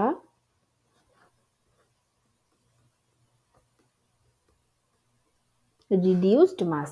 মানে এখন থেকে আমরা ওই প্রতিটা অ্যাটমের মাস না বলে, যখনই 2 পার্টিকেল প্রবলেম থেকে এফেক্টিভলি 1 পার্টিকেল প্রবলেমে কনভার্ট হলো, তখন মাস না বলে আমরা একটা নতুন কোয়ান্টিটি ইউজ করব যেটাকে বলা হয় রিডিউসড মাস, যার মধ্যে অ্যাকচুয়ালি দুটো অ্যাটমেরই মাসের ইনফরমেশন আছে। মানে এখন দুটো অ্যাটমের মাস না করে আমরা অ্যাজ এ হোল টোটাল সিস্টেমটার মাস কনসিডার করব, which is the reduced mass of the system, যার মধ্যে দুটো অ্যাটমেরই মাসের ইনফরমেশন আছে। তাহলে এটাকে বলা হয় reduced mass of the system. এইটা তাহলে এখন মোমেন্ট অফ ইনার্শিয়া হয়ে যাবে এইটা, ঠিক আছে এইটা। আচ্ছা, এবার আমাদের কাজ কি? এবার আমরা তো আস্তে আস্তে কোয়ান্টাম মেকানিক্সের দিকে এগোচ্ছি, তো আমি শরিঞ্জার ইকুয়েশন লিখতে হবে, টাইম ইন্ডিপেন্ডেন্ট শরিঞ্জার ইকুয়েশন লিখতে হবে। আচ্ছা, আমরা পোলার কোঅর্ডিনেটে আছি, তাই মানে মানে পোলার সিস্টেম কনসিডার করছি, মানে বেসিক্যালি রোটেশনাল মোশন কনসিডার করছি। আগের দিনই বলেছি রোটেশনাল মোশন মানে আমাদের পোলার কোঅর্ডিনেটে করতে হবে, আর ওই কার্টেশিয়ান কোঅর্ডিনেটে থাকলে হবে না। তাহলে আগে আমাদের প্রথম কাজ হচ্ছে হ্যামিল্টনিয়ান অপারেটর লিখে ফেলি, তারপরে পরপর পরপর করবো। আচ্ছা, তাহলে হ্যামিল্টনিয়ান অপারেটর কি হবে? তাহলে নেক্সট কাজ হচ্ছে,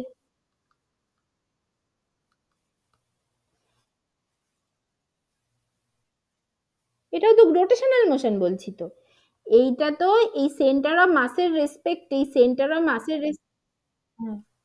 তো ঘুর, এটা রোটেশনাল মোশন, আর যেওই না এটাতে।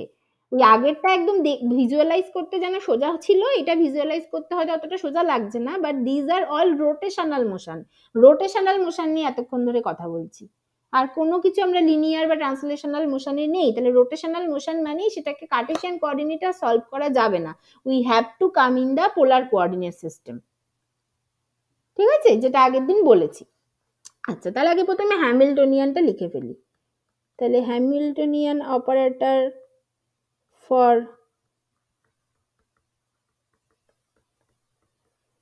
রিজিড রোটার প্রবলেম কি হবে? এইচ কি হয়? Kinetic energy plus potential energy. Potential energy তো জিরো, যেহেতু এটা রিজিড, কোনো পোটেনশিয়াল নেই এবং ফ্রি পার্টিকেল, এবং এটা রিজিড বলে যেহেতু কোনো ডিস্টেন্সে কোনো চেঞ্জ হচ্ছে না, তার মানে পোটেনশিয়াল এনার্জি জিরো, এটা নিয়ে কোনো অসুবিধা নেই। তাহলে এটা বেসিক্যালি শুধু থেকে যাবে টি rotation as V equals to zero for rigid rotor. এটা হলো, তাহলে এইচটা হচ্ছে বেসিক্যালি, তার মানে এইচটা হচ্ছে বেসিক্যালি রোটেশনাল কাইনেটিক এনার্জি শুধু, ঠিক আছে। আচ্ছা, রোটেশনাল কাইনেটিক এনার্জি কি হয়? L square by twice I, যেটা বললাম, তাই তো। মানে এ কাইনেটিক এনার্জি যদি লিনিয়ার যে নর্মাল কাইনেটিক এনার্জি সেটা যদি P square by twice M যদি হয়, সেটা রোটেশনাল মোশনে জাস্ট হয়ে যায় L square by twice I হয়ে যায়, এগুলো আমরা জানি। তাহলে এইটা basically L square by twice I, এটা হচ্ছে রোটেশনাল কাইনেটিক এনার্জি। এটা ধরো আমি নাম দিলাম, এটা হচ্ছে গিয়ে ধরো 5 নম্বর বলেছি, আর এটার নাম দিলাম ধরো হচ্ছে 6 নম্বর ইকুয়েশন, এটা হয়। তাহলে টাইম ইন্ডিপেন্ডেন্ট, তাহলে এইটা হচ্ছে আমার হ্যামিল্টনিয়ান, ঠিক আছে। তাহলে এবার time independent Schrodinger equation for this system is কি হবে? এইচ সাই, এই সাইটা আমি সাই না লিখে, এই পার্টিকুলার সিস্টেমের ক্ষেত্রে এগুলোকে সাই না লিখে ওয়াই, ক্যাপিটাল ওয়াই দিয়ে লেখা হয়, যেটাকে বলা হয়, যেটাকে দেখবে আমরা পরে বলবো, এই টাইপ অফ ওয়েভ মানে এই সিস্টেমের ওয়েভ ফাংশনগুলোকে বলা হয় স্ফেরিক্যাল হারমোনিক্স। স্ফেরিক্যাল হারমোনিক্স, ঠিক আছে, যেটাকে ক্যাপিটাল ওয়াই দিয়ে দেখানো হয়, সেজন্য আমি আর সাই দিয়ে লিখছি না। তাহলে এই সাই মানে Y equals to E Y, এইটা এটা এটা হয় Schrodinger equation, time independent Schrodinger equation, যেখানে এইচটা কি বার করেছি, L square by twice I Y equals to E Y. এইটা এটা হচ্ছে আমাদের time independent Schrodinger equation for rigid rotor system. এইবার কথাটা হলো এল স্কোয়ার কি, তাহলে ইন পোলার কোঅর্ডিনেট সিস্টেম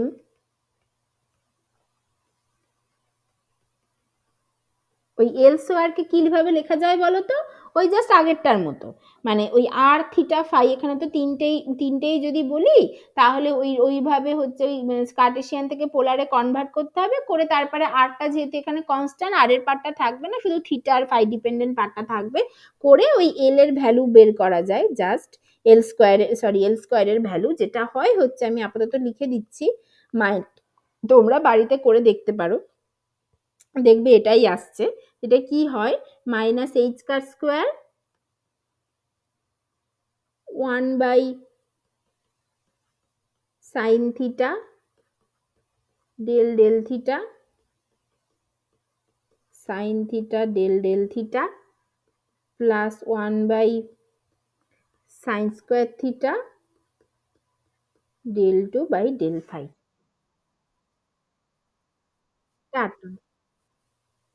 দাগটা 1 by sine theta del del theta, 1 by sine theta del del theta, sine theta del del theta, 1 by sine theta del del theta, sine theta del del theta plus 1 by sine square theta del 2 by del phi 2। মানে এটা কি করে আসছে বলো তো, আমি একটু hints দিয়ে দিচ্ছি, ঠিক আছে, তোমরা করতে পারো। মানে এটা কিছুই না, এটা এল স্কোয়ার ইকুয়ালস টু, মাঝে মাঝে আমার হাতে তো কেঁপে যাচ্ছে, এটা এল স্কোয়ার ইকুয়ালস টু কি হয়, এল এক্স স্কোয়ার, এই L square equals to L x square, স্যারের বইতে অবশ্য করা আছে, L x square plus L y square plus L z square, এইটা হয়। আচ্ছা, এবার এল এক্সটা কি, minus i h cross y into del del z minus z into del del y, তারপরে এল ওয়াইটা কি, minus i h cross z into del del x minus x into del del z, একই রকমভাবে এল জেডটা কি, minus i h cross x into del del y minus y into del del x, এটা হয় তো। তাহলে এবার এইখান থেকে যদি এখানে যদি তুমি একটা আরবিট্রারি ফাংশন, মানে এবার আচ্ছা এটা হলো, এইবার আমি যেটা বলে দিয়েছি, মানে এখান থেকে ধরো প্রথমে আমাকে ডেল ডেল জেড বার করতে হবে, মানে ধরো আমাকে ডেল এফ ডেল জেড বার করতে হবে, তাহলে এটা সেটা কিভাবে হবে, del f del r into del r del z plus del f del theta into del theta del z plus del f del phi into del phi del z, এইটা হবে। এবার ডেল আর ডেল জেড আমি বার করতে পারি, del theta del z del phi del z বার করতে পারি, তারপরে সেখান থেকে আমি ডেল ডেল জেড পেয়ে যাবো, তাহলে সেখান থেকে আমি ডেল ডেল জেড পেয়ে যাবো, তারপরে ডেল ডেল জেড পেয়ে যাবো, একই রকম ভাবে ডেল ডেল ওয়াই পেয়ে যাবো, এগুলো সব পেয়ে যাবো, করে এবার L X dot L X করবো, তাহলে এল এক্স স্কোয়ার পাবো, হ্যাঁ, তাহলে এল এক্স স্কোয়ারে যে টার্মগুলো থাকবে সেইগুলোই একই রকম ভাবে বার করবো, তারপরে সেই তিনটেকে যোগ করবো, করে এল স্কোয়ার পাবো, করে এরকম একটা বিশাল খটোমটো টার্ম আসবে, তারপরে আর কে কনস্ট্যান্ট করে আর ডিপেন্ডেন্ট পার্টগুলো বাদ দিয়ে দেবো, তাহলে এই পার্টটা পাবো। ঠিক আছে, এটা মানে হিন্টস দিলাম, বুঝতে পেরেছো তো, মানে আগের দিনের মতো হবে, কিন্তু বিশাল বড় বড় ইকুয়েশন হবে, আরো বড় বড়, আরো কঠিন কঠিন, কঠিন কঠিন মানে কি, মানে আরো কমপ্লিকেটেড ডেরিভেটিভ হবে অ্যান্ড অল। ঠিক আছে, ঠিক আছে, এটা হবে। আচ্ছা, তাহলে এইটা জাস্ট এখানে আমি হিন্টস দেওয়ার জন্য করলাম। আচ্ছা, তাহলে এই অবধি হলো, ঠিক আছে, তাহলে এল স্কোয়ারের ভ্যালুটা এইটা, তাহলে টাইম ইন্ডিপেন্ডেন্স অরিজিনাল ইকুয়েশন কি হবে, এল স্কোয়ারের ভ্যালু এখানে বসিয়ে দিই। আচ্ছা, তাহলে দেন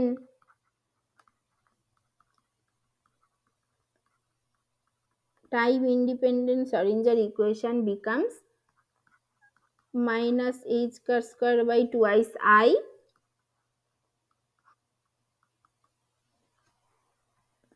1 by sin theta del del theta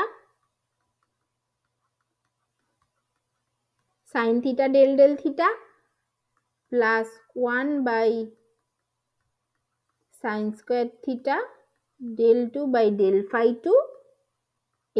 এইটা হলো টোটাল হচ্ছে ওই মানে এল এর সাথে মানে হ্যামিল্টনিয়ান যেটা বেসিক্যালি এইটা হলো ইন্টু ওয়াই লিখবো সাইটাকে, যেটা ডিপেন্ড করছে হচ্ছে থিটার ফাই এর ওপর, কারণ আর হচ্ছে constant, equals to E y theta আর ফাই। ঠিক আছে, এইটা হচ্ছে ইকুয়েশন। তাহলে এইটা হচ্ছে আমি 9 নম্বর ইকুয়েশন নাম দিলাম। কোনো অসুবিধা নেই কারো এই ইকুয়েশনটাতে?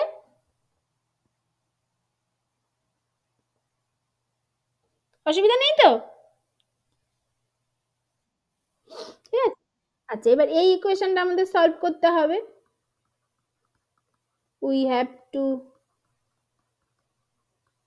solve this equation to get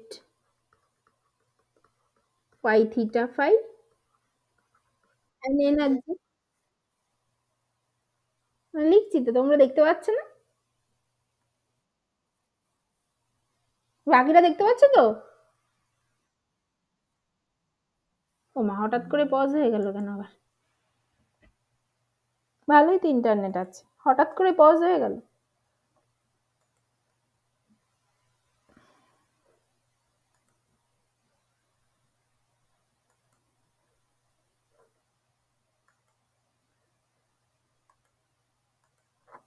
এখন চেঞ্জ হয়েছে, এই যে আমি এত কিছু করলাম চেঞ্জ হয়েছে। ঠিক আছে, এটা আচ্ছা, তাহলে এইটা পাবো, তার মানে ওয়েভ ফাংশন অ্যান্ড ই বা এনার্জি আইগেন ভ্যালু।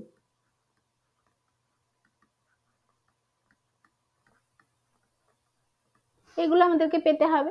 আচ্ছা এবার আমরা সলভ করব কি করে? Separation of variable method.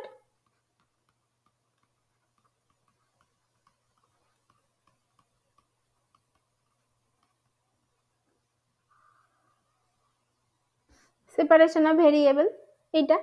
আচ্ছা সেপারেশন অফ ভেরিয়েবলে কি হবে? তাহলে লেট ওয়াই থিটা ফাইকে কিভাবে আমরা লিখবো? ধরো আমি এইভাবে লিখছি, থিটা থিটা ফাই ফাই, এটা করলাম। ঠিক আছে, এটা সেপারেশন অফ ভেরিয়েবল টেকনিকে যেভাবে করে, মানে থিটা আর ফাই দুটো linearly independent function, independent variable, তাদেরকে মাল্টিপ্লিকেটিভলি সেপারেবল হিসাবে আমি লিখতে পারি টোটাল ওয়েভ ফাংশনকে। তাহলে এইটার আমি নাম দিলাম 10 নম্বর। তাহলে এবার এইটা আমি বসাবো এই উপরের ইকুয়েশনে। ঠিক আছে, আগের দিনের মতো মাথা ঠান্ডা করে দেখতে হবে। এটা কিন্তু সিলেবাসে আছে, এইটুকু পার্ট থাকে মনে হয়, থাকে মানে থাকে মনে হয় মানে থাকে সিলেবাসে। এটা একটু বুঝে নিতে হবে, মানে প্র্যাকটিস করতে হবে, মানে প্র্যাকটিস বাড়িতে একবার করতে হবে। বাট মানে আমি বলতে চাইছি কোশ্চেনে নিশ্চয়ই এরকম দেবে না সলভ করো, বাট এটা সিলেবাস আছে, এটা তোমাদের জেনে রাখতে হবে। তো বসাই এক এক করে, কিছু ভয় পাওয়ার নেই, এগুলো তোমরা সব জানো। 1/sin theta del del theta sin theta del del theta plus 1/sin square theta del 2/del φ2 theta theta phi phi equals to e theta theta phi phi. ঠিক আছে, আচ্ছা এরপর নেক্সট কাজ আমাদের কি কি করব না কি করব, আমরা হচ্ছে এই থিটা উপর কোন পার্টটা কাজ করবে আর ফাইয়ের উপর কোন পার্টটা কাজ করবে সেইভাবে আলাদা করে নেব। এটা হচ্ছে আমাদের নেক্সট কাজ। আচ্ছা আর এই মাইনাস এইচ কাজ করবে টুয়াইস আইটাকে এই ডান দিকে নিয়ে চলে আসবো। ঠিক আছে, তাহলে শুধু এই থার্ড ব্র্যাকেটের এদিক থেকে দেখি, তাহলে কোন কার উপর কোনটা কাজ করবে। আচ্ছা প্রথম পার্টটা পুরো থিটা ডিপেন্ডেন্ট পার্ট, তার মানে এটা শুধু থিটার উপরে কাজ করবে। আচ্ছা তাহলে আমি এখানে কি করব, প্রথমে ফাইটা কনস্ট্যান্ট হিসাবে রয়ে যাবে, ফাইটাকে রেখে দিলাম। তাহলে 1/sin theta del del theta sin theta del theta theta, মানে এখানে আর ডেল রাখার দরকার নেই, যেহেতু ফাইটাকে আমি কনস্ট্যান্ট হিসেবে রেখেই দিলাম, এটা ডি করে দিতে পারি। তার মানে ডি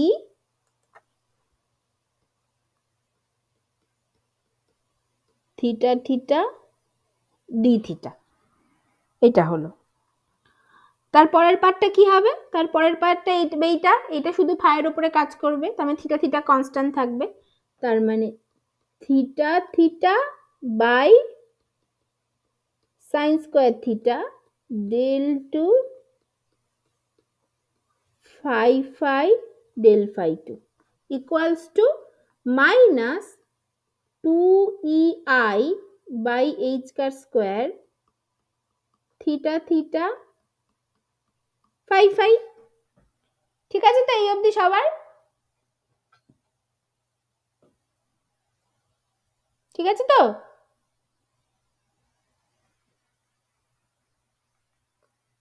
কি হলো? ঠিক আছে তো? এটা হলো।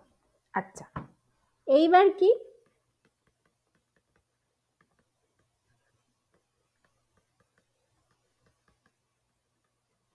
Dividing both sides by sine square theta, মানে দুদিকে এবার আমি হচ্ছে সাইন স্কোয়ার থিটা না, আগে হচ্ছে প্রথমে dividing both side by theta theta phi phi দিয়ে আগে ভাগ করে দিই। তাহলে এবার নেক্সট স্টেপ হচ্ছে dividing both side by theta theta phi phi, এটা দিয়ে ভাগ করি। এই মোটামুটি সব একই স্টেপ ফলো হয়। এই টাইপের যত সরেঞ্জার ইকুয়েশন আসবে না, দেখবে হাইড্রোজেন অ্যাটমের সরেঞ্জার ইকুয়েশনে আর থিটা ফাই তিনটে নিয়ে করব, দেখবে একই টাইপের স্টেপ পরপর ফলো হবে, তখনও বুঝতে পারবে। তাহলে নেক্সট কাজ হচ্ছে আমরা থিটা থিটা ফাই ফাই দিয়ে দুদিকে ভাগ করে দেবো। তাহলে এটা যদি ভাগ করে দিই তাহলে ফাই ফাইটা কেটে যাবে, শুধু থিটা নিচে থিটা থিটা থেকে যাবে। তাহলে আমার এইটা হবে 1 by theta theta into 1 by sine theta into এটাও ডি ডি থিটা লিখে দিতে পারি এখন, into sine theta d theta theta by d theta, এইটা হয়ে গেল। প্লাস এর পরের পার্টটা থেকে কি হবে? থিটা থিটা কেটে যাবে, শুধু ফাই ফাই থেকে যাবে, তার মানে 1 by phi phi 1 by sine square theta d two phi phi by d phi two, মানে এটাকেও আর ডেল রাখার দরকার নেই, এটা জাস্ট ডি লিখে দিতে পারতাম।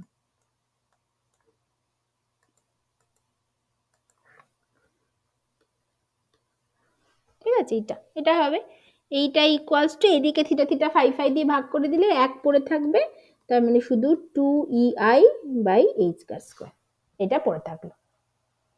ঠিক আছে এটা। আচ্ছা নেক্সট স্টেপ কি? নেক্সট স্টেপ হচ্ছে দুদিকে সাইন স্কয়ার থিটা দিয়ে গুণ করে দেবো। সো দ্যাট, কেন গুণ করবো দেখো, এমনি এমনি না কিন্তু, কেন গুণ করছি? দুদিকে সাইন স্কয়ার থিটা কেটে যায়, এক্স্যাক্টলি, তাহলে আমার ফাই ডিপেন্ডেন্ট পার্ট পুরো একটা আলাদা হয়ে বেরিয়ে আসবে। তাহলে নেক্সট কাজ হচ্ছে multiplying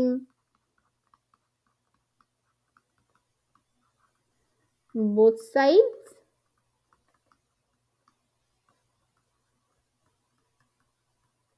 by sin square theta, কি হবে? 1 বাই থিটা থিটা, আচ্ছা এখানে সাইন স্কয়ার থিটা দিয়ে গুণ করলে ও এখানে সাইন স্কয়ার থিটা দিয়ে গুণ করলে ওপরে একটা সাইন থিটা থাকবে, sign theta D d theta, এখানে এটা মনে হয় ওইটা, এটা আবার কাটবে না, এটা আবার মুছছে না, ঠিক আছে তোমরা কিন্তু এটা কিছু না, এটা জাস্ট কিছু না।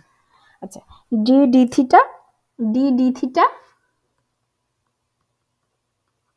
Sign theta d theta theta by d theta bracket শেষ, plus 1 by phi phi d two phi phi by d phi two equals to minus 2ei by h square into sin square theta, sin square theta দিয়ে গুণ করলাম। ঠিক আছে এইটা। আচ্ছা or কি হবে? সমস্ত থিটা ডিপেন্ডেন্ট পার্টটাকে একদিকে নিয়ে যাই, ফাই ডিপেন্ডেন্ট পার্টটাকে একদিকে নিয়ে যাই, তাহলে এটা কি হয়ে যাবে যে 1 by theta theta sine theta d theta of sin theta into d theta theta of d theta plus 2ei by h square sin square theta, কারণ এটাতে তো sin theta আছে এখন, আর প্লাস হয়ে গেল, ইকুয়ালস টু এইটাকে এইদিকে নিয়ে যাচ্ছি minus 1/5i d2 5i by d phi 2, এটা হলো। ঠিক আছে এটা। আচ্ছা এবার দেখো, এবার কি হলো, left hand side is only the function of theta and right hand side is only the function of phi, আর দুটো হচ্ছে linearly independent, theta dependent part আর ফাই ডিপেন্ডেন্ট বা লিনিয়ারলি ইন্ডিপেন্ডেন্ট দুটো, কারণ সেই জন্যই তো মাল্টিপ্লিকেটিভলি সেপারেবল লিখেছিলাম, দুটোর সাথে ইকুয়াল আবার বলছে, তাহলে সেটা সম্ভব কখন, যখন এই দুটো জিনিস কোনো একটা কনস্ট্যান্টের সাথে মানে ইন্ডিভিজুয়ালি ইকুয়াল, মানে এই লেফট হ্যান্ড সাইডের পার্টটা যদি ধরো এর সাথে ইকুয়াল হয় আর রাইট হ্যান্ড সাইডের পার্টটা যদি এর সাথে ইকুয়াল হয়, তাহলেই আমি বলতে পারি left hand side right hand side equal, তাই তো, কারণ লেফট হ্যান্ড সাইড আর রাইট হ্যান্ড সাইডের মধ্যে কোনো রিলেশন নেই, এরা সম্পূর্ণ লিনিয়ারলি ইন্ডিপেন্ডেন্ট দুটো ভ্যারিয়েবল, তাহলে তাদের পার্টটা বলছে দুটো ইকুয়াল, তার মানে কখন সম্ভব, যখন এরা আলাদা আলাদা করে কোনো একটা পার্টিকুলার জিনিসের সাথে ইকুয়াল, সেই জন্য এরা দুজন ইকুয়াল, তাহলে মানে ফর যে কোনো value of theta and phi এর জন্য এরা হচ্ছে আলাদা করে কোনো একটা ভ্যালুর সাথে ইকুয়াল, সেই জন্য এরা দুজনের সাথে ইকুয়াল। ঠিক আছে, তাহলে left hand side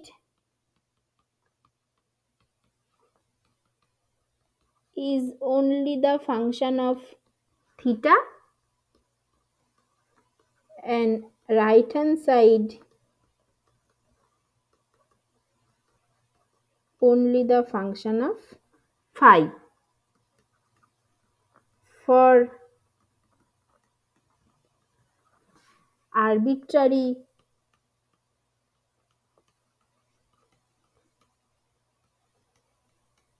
values of theta and phi,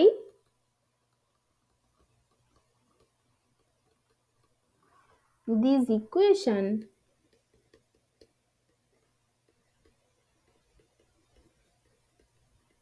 will be satisfied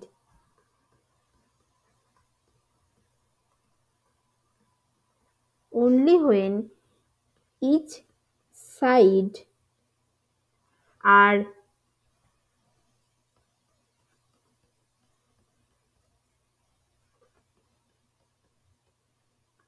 separately equal to a constant, এটা হবে, তাহলে let 1 by theta theta sin theta d d theta sin theta d theta theta d theta plus 2eh square by sin square theta, this equals to minus 1/5i d2 5i by d phi 2, এই both are equal to a constant, ধরো m square বললাম, এইটার সাথে equal, এইটা, তাহলে একমাত্র এই দুটো ইকুয়াল হওয়া সম্ভব, তার মানে কি, তার মানে from this equation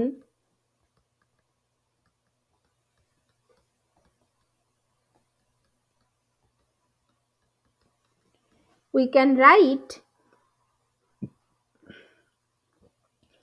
1 by theta theta sin theta d d theta sin theta d theta theta d theta plus 2ei by h square sin square theta, this is equals to m square, এটা একটা, যেটা থেকে আমি পাবো আমি এর পরের part আরো লিখতে হবে, এটা হলো, আচ্ছা এটা থেকে আমি কি পাবো, আচ্ছা, এটা থেকে আমি ওই পাতায় লিখছি, ঠিক আছে? এটাকে জাস্ট করে মানে এমন মানে অ্যারেঞ্জ করে লিখছি আর কি। কিভাবে লিখবো যে মানে মানে এই থিটাটাকে আমি এইদিকে গুণ করে দেবো, গুণ করে দিয়ে পুরোটাকে বাঁ দিকে নিয়ে চলে আসবো, ও সে আমি এরকম ভাবে লিখছি। ওর এখান থেকে জাস্ট এরকম একটা ইকুয়েশন লিখছি দেখতে যাতে ভালো হয়। সেটা হচ্ছে 1/sin theta D D D d theta sine theta d theta theta d theta plus 2e/h² ঠিক আছে, minus m²/sin² theta into theta theta equals to 0। মানে কিছুই না, কি করলাম বলতো, এই যে এই থিটাটাকে আমি এইদিকে গুণ করে দিলাম। কিন্তু গুণ করব কি করে, এইখানেও একটা থিটা গুণ হবে, তার মানে 2ei/h² into sin² theta into sin² theta theta theta এইটা, আর এইদিকে হচ্ছে m²sin² থিটা এইটা হবে, করে আমি এদিকে নিয়ে চলে আসলাম। তার মানে 2e² 2e/h² theta minus m²sin² theta theta theta থাকলো, তাহলে থিটা কমন চলে গেল, ইকুয়ালস টু 0 করে আবার sin² থিটা দিয়ে আমি ওই ভাগ উপর নিচে করে ভাগ করে গুণ করে দিলাম, গুণ করে ভাগ করে দিলাম। তার মানে এইটা যা sin² থিটা এ হয়ে গেল, আর এইটা জাস্ট থেকে গেল m²/sin² থিটা করে 0 হলো। ঠিক আছে, মানে জাস্ট কিছুই নাই, এই জাস্ট থিটাটাকে এইদিকে গুণ করে দিলাম, হ্যাঁ এটা করলাম, ঠিক আছে। তারপরে sin² থিটা দিয়ে ওপরে নিচে গুণ করে দিলাম, তাহলে দেখো এই পার্ট থেকেও নিচে একটা sin থিটা চলে আসলো, আর এইখান থেকেও এই ব্যাপারটা এরকম হয়ে গেল। ঠিক আছে, এটা বুঝতে পেরেছো তো? এটা just the simplification of the এটা, মানে এইভাবেও তুমি রেখে দিতে পারতে, সেটা না করে দেখতে ভালো হওয়ার জন্য এইটা করলাম। ঠিক আছে তো? এই পার্টটায় কারোর অসুবিধা নেই তো?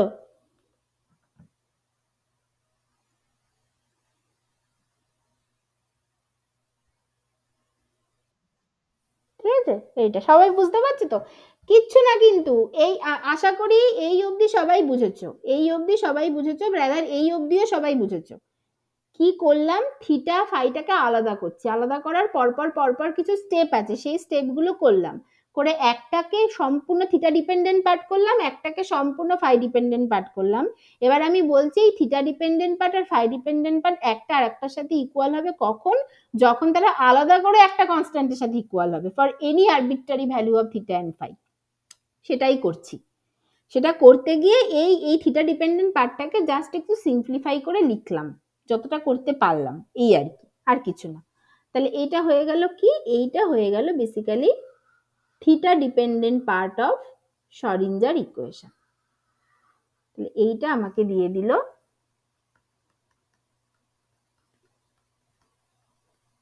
Theta dependent part of the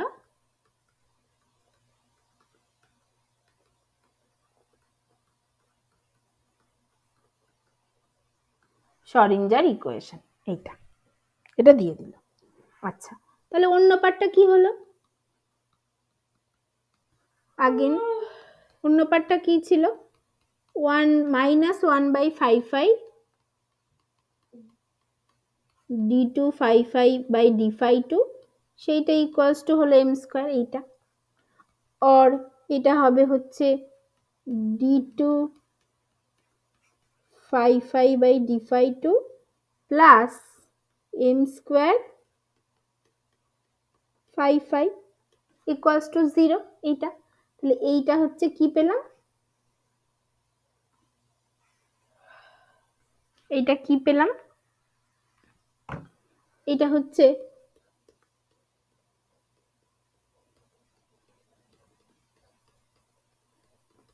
phi dependent part of Schrodinger equation, এইটা। তাহলে দেখো তো এই ইকুয়েশনটা কার মতো দেখতে, this equation is similar to time independent Schrodinger equation for a free particle rotating on a ring of fixed radius।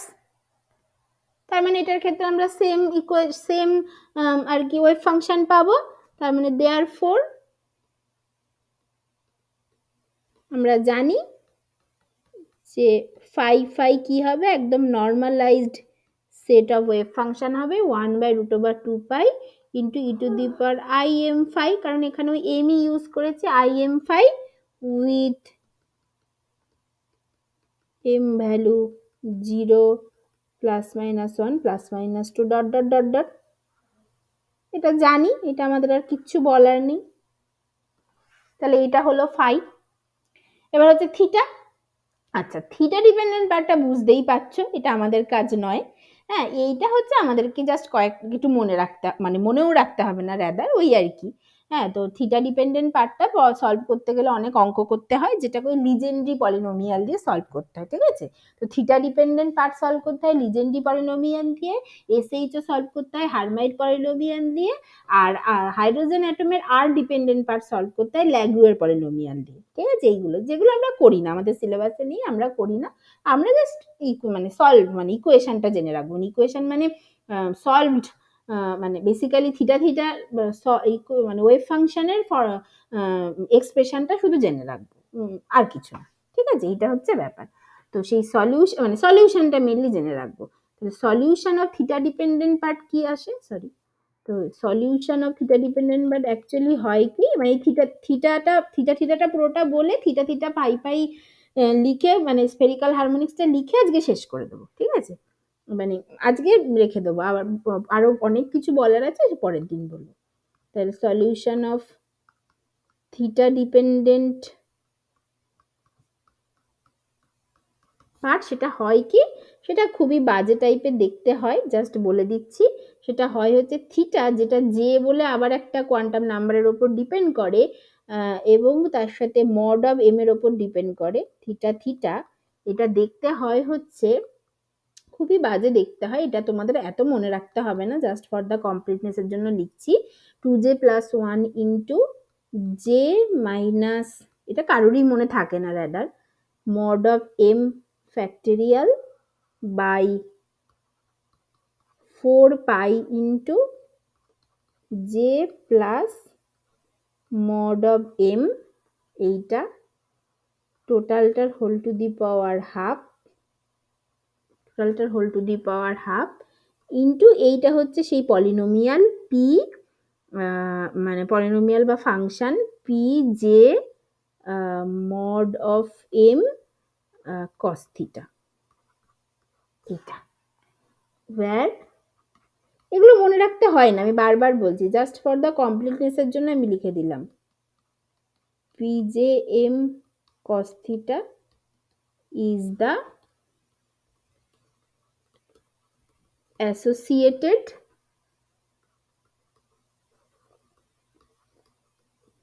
legendary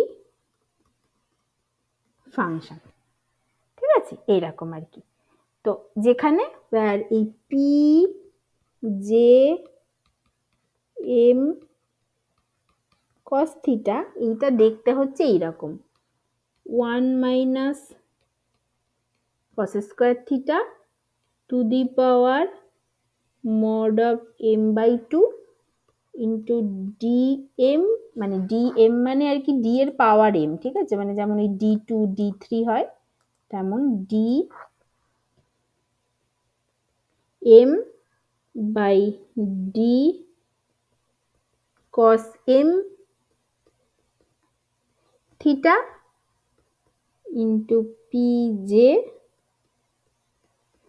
cos theta, এটা হয়। where তোমরা প্লিজ বোর হয়েও না, এটা জাস্ট বেসিক্যালি কমপ্লিটনেসের জন্য বলে দেওয়া, pj cos theta is the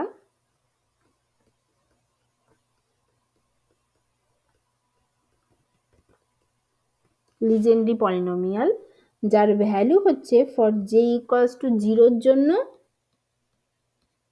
p0 cos theta value 1, for J equals to 1 এর জন্য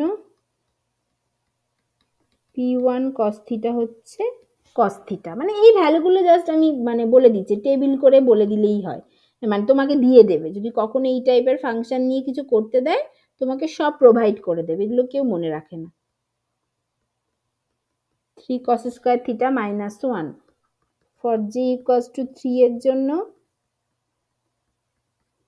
p3 cos থিটা হবে হচ্ছে half into 5 cos cube theta minus 3 cos theta and so on, এরকম সব থাকে। ঠিক আছে, আর অত জেনে লাভ নেই, এগুলো হয় আর কি। তাহলে ওভারঅল সলিউশন কি দাঁড়ালো? Theta theta phi phi. ঠিক আছে, তাহলে থিটা থিটা পার্ট এখন আমরা জানি, তার সাথে ফাই ফাই, তাহলে সেটা কি হবে? থিটা থিটা পার্ট এখনো পুরোটা জানিনি, জানবো। আচ্ছা ঠিক আছে, মানে পুরো মানে জেনে গেছি, এর থেকে বেশি আর জানার দরকার নেই। মানে বলতে চাইছি যে ওভারঅল সলিউশন তাহলে কি হবে? y যেটা ডিপেন্ড করে জে এর ওপর আর এম এর ওপর, তার সাথে থিটা ফাই, এটা ইকুয়ালস টু হবে থিটা যেটা ডিপেন্ড করে জে এর ওপর আর মড অফ এম এর ওপর, থিটা থিটা ফাই যেটা শুধু এম এর ওপর ডিপেন্ড করে, ফাই ফাই। এটা where j এর value 0 1 2 3 dot dot dot dot is the rotational quantum number, এটা। আর আর কি হয়? for a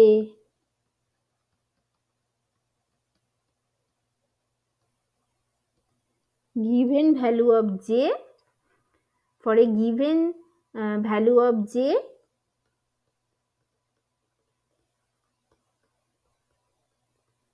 allowed values of m কি হয়? সেটা হয় হচ্ছে plus J to minus J with unit interval. এইটা মানে কি? মানে এম এর ভ্যালু হয় 0 plus minus 1 plus minus 2 plus minus 3 করে up to plus minus J অবধি, এটা হয় এম এর ভ্যালু। ঠিক আছে, তাহলে ওয়েভ ফাংশন ডিপেন্ড করে জে অ্যান্ড এম এর ওপর। আর এনার্জি কি হবে? এনার্জি কি হবে? এনার্জি হয় হচ্ছে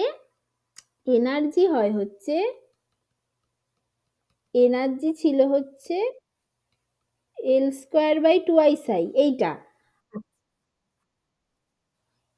এমটা হচ্ছে, এমটাও হচ্ছে আর একটা কোয়ান্টাম নাম্বার, যেখানে এম এর ভ্যালু মানে যেটাও হচ্ছে রোটেশনাল কোয়ান্টাম নাম্বার, এমটা হচ্ছে ফাই ডিপেন্ডেন্ট পার্টের কোয়ান্টাম নাম্বার, যেমন এই ফ্রি পার্টিকেলের ক্ষেত্রে এসেছিল, যেটাকে আমরা পরে বলবো ম্যাগনেটিক কোয়ান্টাম নাম্বার। বুঝতে পেরেছো? তাহলে এই এম এর ভ্যালুটা হয় কি? এম এর ভ্যালুটা হয় এইরকম ভাবে যায়, যেটা বেসিক্যালি হয় for a given value of J এর জন্য অ্যালাউড ভ্যালু অফ এম হয় plus J to minus J with unit interval. মানে ধরো জে এর ভ্যালু যদি 0 হয় তাহলে এম এর ভ্যালু হবে 0, জে এর ভ্যালু যদি 1 হয় তাহলে এম এর ভ্যালু হবে প্লাস 1, তারপরে একটা ইউনিট ইন্টারভ্যাল দিয়ে হবে সেটা মানে 0, তারপরে আবার একটা ইউনিট ইন্টারভ্যাল মানে মাইনাস 1। তার মানে বেসিক্যালি কি হলো? প্লাস জে থেকে শুরু করে মাইনাস জে। বুঝতে পেরেছো? হ্যাঁ, মানে এটা তোমরা অলরেডি পড়েছো, কিন্তু এখানে সেই জিনিসটাকে অ্যাকচুয়ালি কিভাবে আসছে সেটা বুঝতে পারছো। আচ্ছা, তাহলে রোটেশনাল কাইনেটিক এনার্জি হয় L square by twice I, এইটা হয়। এবং সেখান থেকে ওই ই জে যেটা এটা শুধু ই জে এর ওপর ডিপেন্ড করে, এনার্জিটা শুধু জে এর ওপর ডিপেন্ড করে, সেটা হয় হচ্ছে J into J plus one H bar square by twice I. এটা কি করে আসলে আমরা বলবো, আপাতত আমি শুধু এইটুকু লিখে রাখছি। মানে কি? মানে J into J plus one by h square by 8 pi square into I with j value 0 1 2 3 dot dot dot, এইভাবে হয়। ঠিক আছে, এইটা তাহলে এইভাবে হয় এনার্জির ভ্যালুটা। আচ্ছা, আচ্ছা, আজকে এই অবধি রেখে দেবো, এর বেশি আর করব না। এরপর আমরা দেখব যে এই যে আমরা স্ফেরিক্যাল হারমোনিক্স যেগুলো পেলাম, এই যে ওয়াই এর ভ্যালু যেগুলো পেলাম, এইটা হচ্ছে এল স্কোয়ারেরও, l square operator, angular momentum square operator যেটা, তারও আইগেন ফাংশন, আবার এল জেড অপারেটর যেটা মানে angular momentum along Z Axis, তারও আইগেন আইগেন ফাংশন হয় স্ফেরিক্যাল হারমোনিক্স। এটাকে বলা হয় স্ফেরিক্যাল, এসপিএইচই, হারমোনিক্স বলে এগুলোকে। এই স্ফেরিক্যাল হারমোনিক্সের পুরো এক্সপ্লিসিট ফর্ম আমরা লিখব, কিন্তু এইটা দেখা যায় এল square অপারেটরেরও eigen function, L Z অপারেটরেরও eigen function হয়। ঠিক আছে, এই অপারেটরগুলো, সেখান থেকে আমরা এল স্কোয়ারের ভ্যালু পাবো। আচ্ছা, এল স্কোয়ারের ভ্যালু যদি আমরা পেয়ে যাই তাহলেই আমরা এনার্জির ভ্যালু পাবো, আমি আগে থেকে লিখে রেখেছি। কিন্তু এই যে ওয়েভ ফাংশন গুলো যখনই এল স্কোয়ারের অপারেটরের আইগেন ফাংশন হবে, তার মানে এল স্কোয়ার অপারেটরকে এর উপরে কাজে লাগিয়ে আমি যে আইগেন ভ্যালুটা যেটা পাবো সেটাই বেসিক্যালি এল স্কোয়ারের value, third postulate of quantum mechanics. তাহলে এল স্কোয়ারের ভ্যালু যদি পেয়ে যাই তাহলেই আমি রোটেশনালের ভ্যালু পেয়ে যাব, এই রোটেশনাল কাইনেটিক এনার্জির ভ্যালু পেয়ে যাব, যেখান থেকে দেখব যে এনার্জিটা জে এর উপর ডিপেন্ড করছে। সেই জন্যই আমি ই জে লিখেছি, হুইচ যেটা হবে J into J plus one h square by eight pi square I, যেটা জাস্ট ওই ওই ওই ওই আইগেন ভ্যালু ইকুয়েশন থেকেই বুঝতে পারবো। একই রকম ভাবে এল জেড এর ভ্যালুও পেয়ে যাব, কারণ এই ওয়েভ ফাংশন গুলো এল জেড এরও আইগেন ফাংশন হয়। তাহলে আইগেন ভ্যালু ইকুয়েশনটা করতে পারলেই আমি এল জেড এর ভ্যালু পেয়ে যাব। ঠিক আছে, এইগুলো পাবো। তার সেখান থেকে আমি জে আর এম এর অ্যাকচুয়াল যেগুলো আমি এখানে লিখে দিয়েছি সেগুলো কি হয় অ্যাকচুয়ালি সব তখন বার করব নেক্সট ক্লাসে, এবং সেখান থেকে কি করে ডিজেনারেসি আসছে এই টাইপের সিস্টেমের ক্ষেত্রে সেগুলো সব বুঝতে পারবো। তারপর এর অ্যাপ্লিকেশন ইন দ্য স্পেকট্রোস্কোপি আমরা পড়বো। ঠিক আছে, তাহলে নেক্সট দিন অনেক কিছু পড়তে হবে, আর আপাতত আজকে এই অবধি থাকো। ঠিক আছে,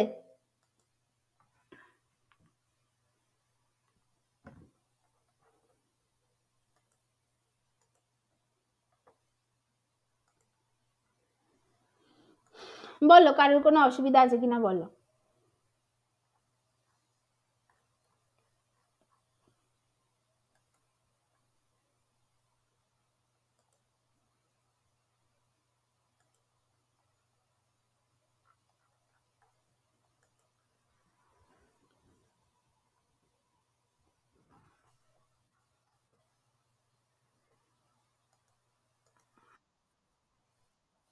ঠিক আছে, তাহলে এই হচ্ছে ব্যাপার।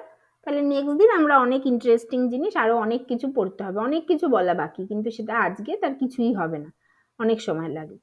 তাহলে এই অবধি তোমরা দেখো, তাহলে আবার নেক্সট রবিবার সন্ধ্যাবেলা। ঠিক আছে, রাখছি তাহলে।